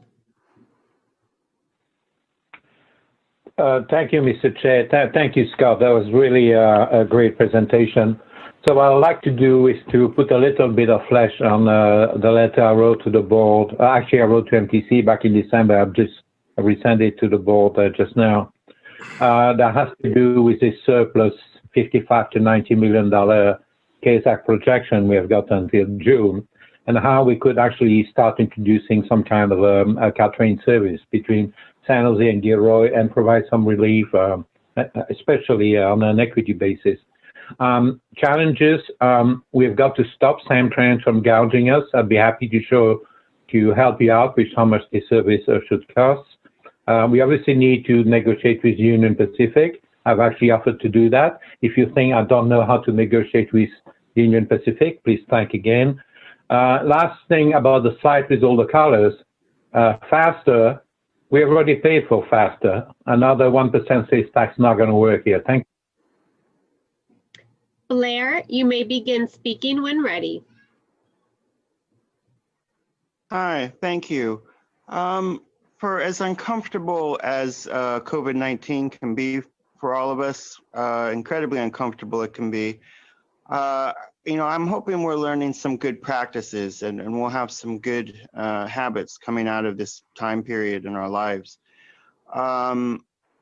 There is issues of, I'm very much in favor of like an honor system for the bus service and for bus rides in fares, an honor system for fares. And groups like the ATU, and the ideas of cleaning service, how you clean your buses, the schedule for cleaning buses, sharing that with the public, what that schedule can be. That's important work to learn how to do. And the ATU is good at that. And I hope perhaps you can talk more about the ATU in public meetings in the future, and that can be a part of the process in a more Ian, followed by Eugene. Ian, you may begin speaking when ready. Please accept the unmute. Good evening. My name is Ian Griffiths. I'm the Policy Director of Seamless Bay Area and a member of the Blue Ribbon Task Force. Thanks to VTA staff for participating and supporting the work of the task force and all the work to coordinate with other agencies during this pandemic. Seamless and having a more integrated system is tremendously highly supported among riders. The seamless transit principles were endorsed by the Cities Association of Santa Clara County. And I just ask, we're happy to, we look forward to the options for network management to be explored further. And I'd ask that urge you to ensure that as network management alternatives are explored, that all options that improve service for riders be considered. We know new funding is needed, and it's important that we identify the most effective means of governing our transit system so that when new funding is available, we can have the best possible outcomes for riders. Eugene, you may begin speaking when ready. Evening, board members. This is Eugene once again. I echo the comments of many of the prior speakers. It's just frustrating as a rider to find, coming from New Jersey, where we've had pretty much an integrated transit system for many years, to come to the Bay Area, especially to come to a place like Silicon Valley, where it seems every county and every city has its own transit system, service philosophy, fares, etc. It's past time that this Bay Area have a more integrated, more seamless transit experience for everybody. And often, especially with VTA, I agree that it shouldn't take a global pandemic for you to finally begin actually cleaning your buses and trains. So it needs to do a better job of at least telling people how often their buses and trains are cleaned, because that is the first thing in improving transit ridership for everybody. So let's work on getting this stuff integrated for everybody to benefit. Thank you. Hayden, please accept the unmute and begin speaking when ready. Hello. I just wanted to say I really support the Seamless Bay Area principles as we look at regional fare and schedule integration. As somebody who has to use the VTA along with other systems, it's very frustrating, especially in Mountain View, trying to connect to the light rail from Caltrain. So better integration is good. The other thing is, it is really frustrating that it takes a pandemic to finally have good cleaning measures on board. But the cleaning seems to be actually very decent now that there is the pandemic. So there is that. But yeah, hopefully there will be better coordination soon. Thank you. Okay, I think that was the last of our public speakers, so we'll close that. Do any of my colleagues have any comments or questions they'd like to address to Nuria? Once, twice? Nuria, thank you very much for all your information. We're moving on now to the chairperson's report. So this is my opportunity to go ahead and share some information with everyone. So the very first thing I would like to do is I want to thank all the 2020 board members, employees and staff, the community, and all VTA stakeholders. 2022 has been an interesting year, and I believe we all worked well together and managed through a very difficult time. I want to re-thank former Chair Cindy Chavez for her leadership on the board. I already talked about that she was extremely generous in being able to include me as the vice chair in many discussions and things. And I take that as a good thing to do. And I've already told our new vice chair that I plan to do the same thing going forward into 2021. I want to welcome all our new board members. It's really exciting to have you here. And for those of you who haven't counted yet, there are 6 new primary board members plus 3 new alternates. And we are excited for you to be part of the team as we embark into 2021. I want to also take time and highlight and thank our VTA employees. The board makes policy, vision, direction, and budget decisions, but it is our valued VTA employees who bring it all to life. They provide the service to our residents that move them around our cities. And I am very proud, and I'm sure my fellow board members are proud of the work you have done this last year and the work you're going to continue to do in 2021. Transit in our community is challenging during the best of times, and I think it is reasonable to say that you have excelled during the worst of times. 2020 is now in our rearview mirror, and as we look forward, I believe 2021 is going to be just as hard or harder than last year. And let me tell you what I believe the board needs to focus on for this year. We need to continue to provide safe and reliable service. Not only will we keep our vehicles clean and require face coverings, but we also strongly advocate for transit workers to be prioritized in the next round of vaccines. And we will continue to monitor levels of service to meet the transportation needs of our customers, member agencies, stakeholders, and partners. We need to focus on funding stability and operational sustainability. We are currently budgeting for fiscal years 2022 and 2023 and could face as much as an $80 million deficit without additional federal assistance. Without the CARES Act emergency funding that we received in 2020, we would be operating in the red this current budget year due to the pandemic. But we must effectively manage this short-term funding relief until our fixed revenue sources return to pre-pandemic levels. Hiring a new chief financial officer will be key to the VTA leadership team to build upon the excellent foundation laid by retiring CFO Raj Srinath. We need to clarify the Measure B spending plan. We started this already today. It has been evident by the spirited discussions that took place last year among board members and the public. We have already embarked on a 10-year visioning process that will define the framework to prioritize projects within each 2-year budget cycle. As projects advance and our financial forecast change, we will rely on that information in our decisions to deliver the greatest public good as soon as possible. And as we already talked about, we really need to focus on the policy information that needs to go with this. We need to update our business plan. As a continuation of the current VTA strategic plan, the business plan will outline the strategies necessary to reach our transportation goals and serve as a guide for our budgeting process and allocation of resource. My goal is to make significant progress on this item, at least 85% this year in its development. In summary, I know we have a challenging year in front of us, but I see positive things ahead. It is exciting to see the continuation of BART Phase 2 project into San Jose and Santa Clara, and to think about what the next generation of transit will look like. I urge my fellow board members to come prepared to our meetings with their problem-solving hats on to make the system better, all the while remaining flexible and adaptable to anticipate and respond to additional challenges, both known and unknown. I don't think the COVID beast is done throwing curves at us yet. We must remain agile, flexible, and adaptable to anticipate and respond to additional challenges.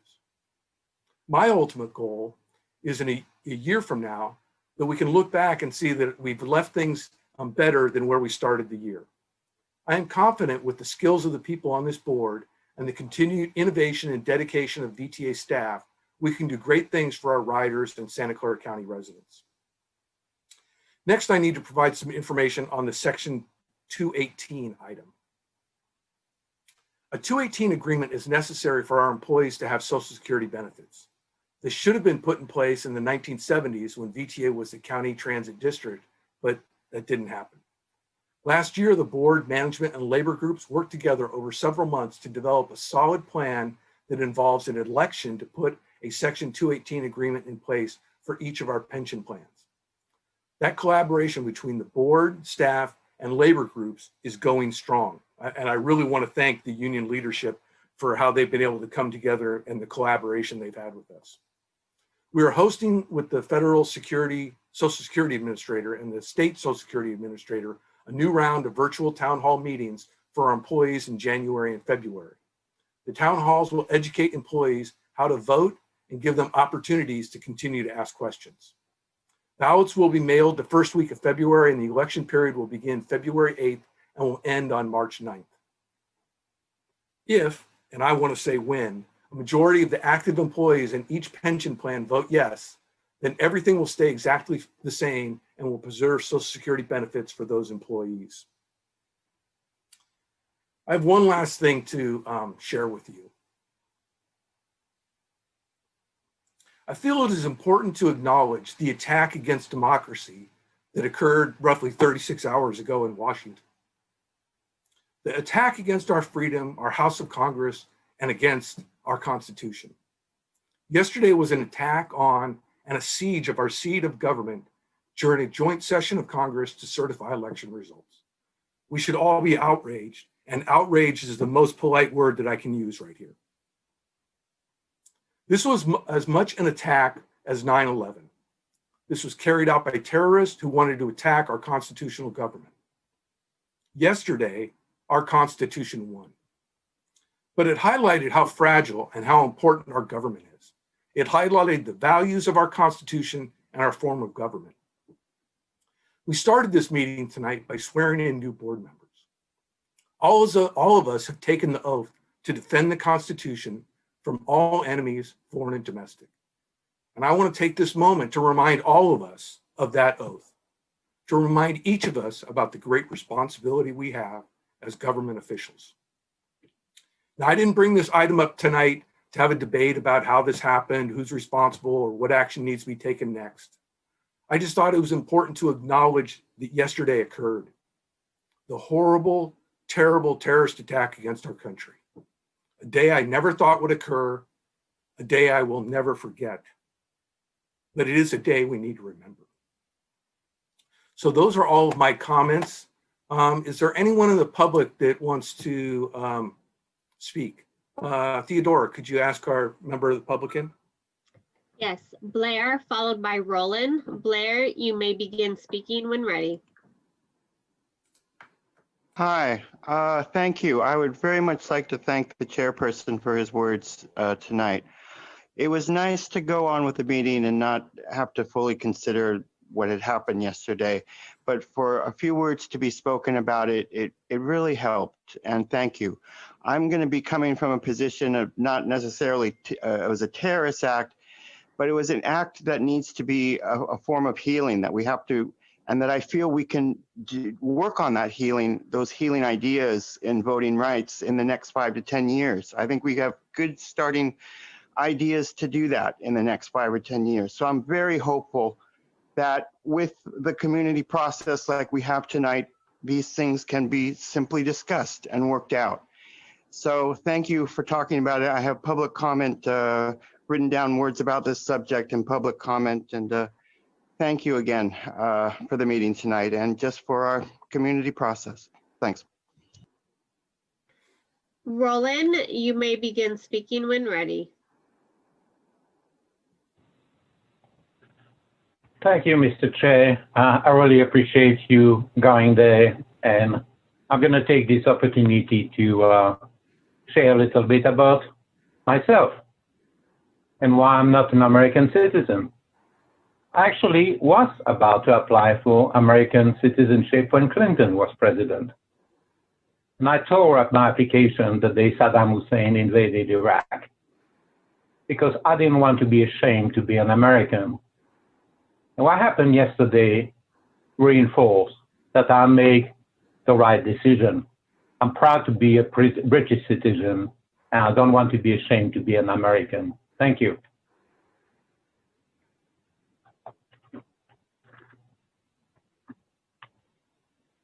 Eugene, you may begin speaking when ready. Evening once again, board members. I echo many of new Chairman Hendrick's comments, though.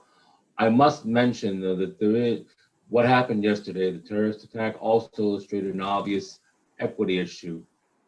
Had those people been a different skin color, we would likely have seen bloodshed, unlike anything ever seen. So there was also a racial and class matter to that, which I'll discuss at another time. However, there is something rather similar that goes on at VTA.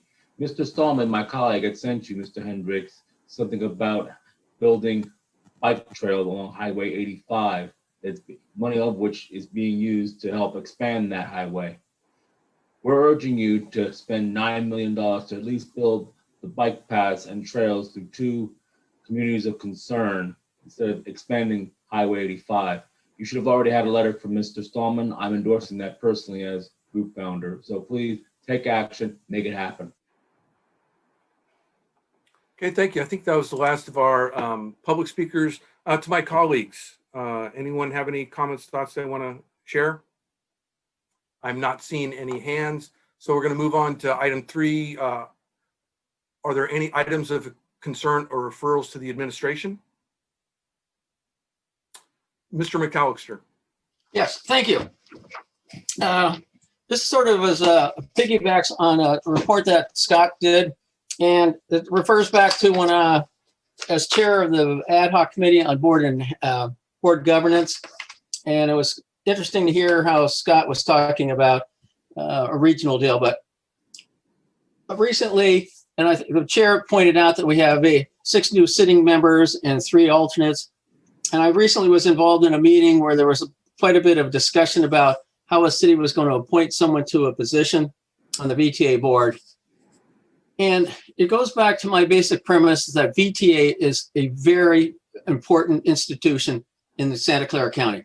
Next to housing, I think transportation is the #1 need that is so important to getting people to their jobs, to the groceries, to school, and so forth, that we need to have a board that doesn't constantly have in and out members. We need to have consistency of people on it. And there's nothing against the people that were just assigned today. You will have a great opportunity to participate.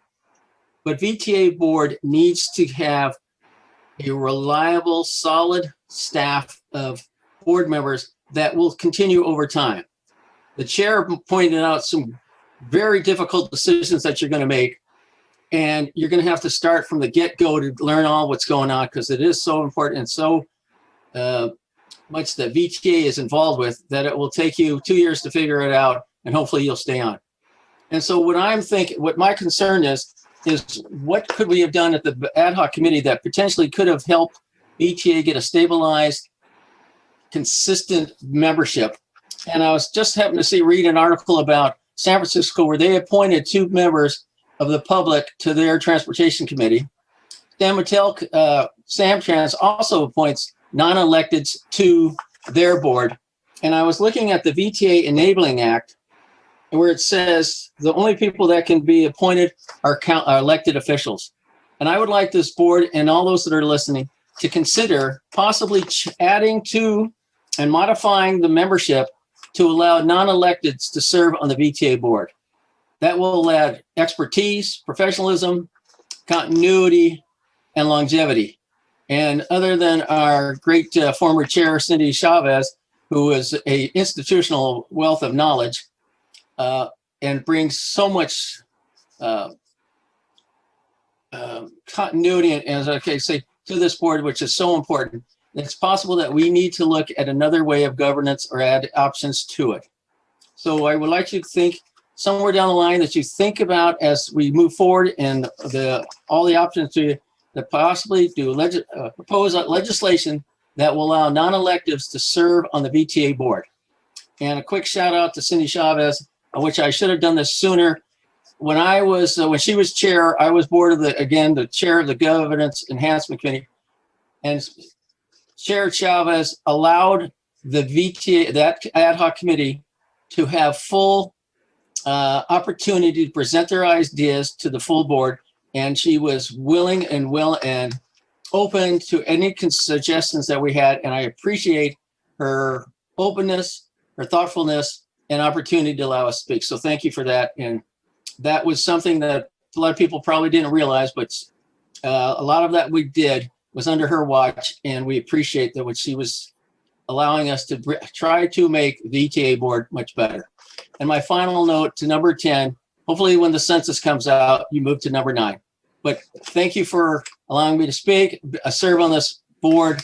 It's been a huge honor that I will probably, I really will cherish and take advantage of everything that this board and the staff and the fellow members allow you to do, and take advantage of conferences, field trips, whatever. There's so much to learn, and it is so important. So thank you again, and have a great time under the new chair. Okay, thank you, John. I see no other things on item 8. 8.4, any announcements anyone has? Okay, so that's going to take us to item 9, which is closed session. I want to remind all of my colleagues here, everybody who is a board member needs to go to closed session. We need to keep the quorum because we have an action item of what needs to be taken care of. I think you all have instructions of how to do that. And before we actually leave and go to closed session, Evelyn, did you have something you wanted to say to us? Yes, I want to state for the record that for item 9.1A, this relates to Section 218 agreement and Social Security. Thank you. Okay, so with that, if I can have all of my board members go to your closed session room, and we will see you there. This is Elaine from the board office. I just wanted to remind the board members who are attending the closed session that I sent you an updated calendar invite around 8:47 p.m. and that has the closed session room link. Thank you.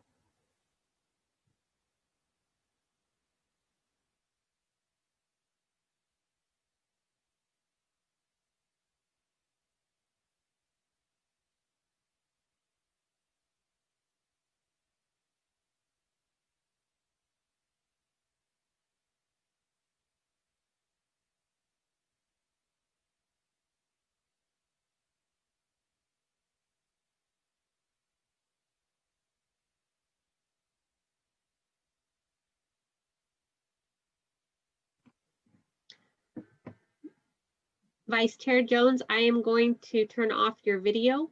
I'm going to turn off this video. Vice Chair Jones, Board Member McAllister, Board Member Lee, I am re-forwarding to you the calendar invite so that it floats up on top of your email.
Hello, Elaine. This is Glenn. You should start to see us all starting to arrive back into the meeting.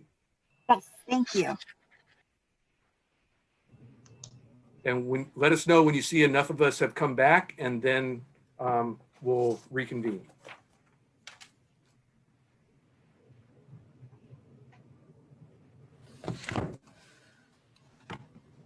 I believe we have a quorum. Okay, great. Thank you. We're now back to open session. We're going to do 9.3, a closed session report. Evelyn Tran, our general counsel, is going to provide the closed session report for 9.1A and 9.1B. It's yours.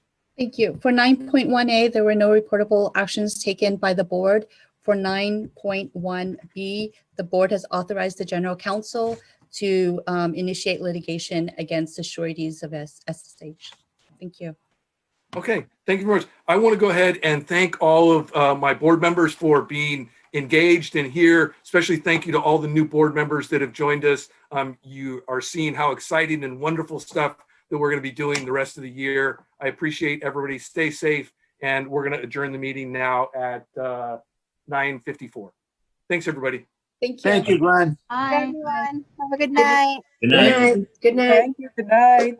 So Good we're night. gonna be ending the meeting for all now. Thank you.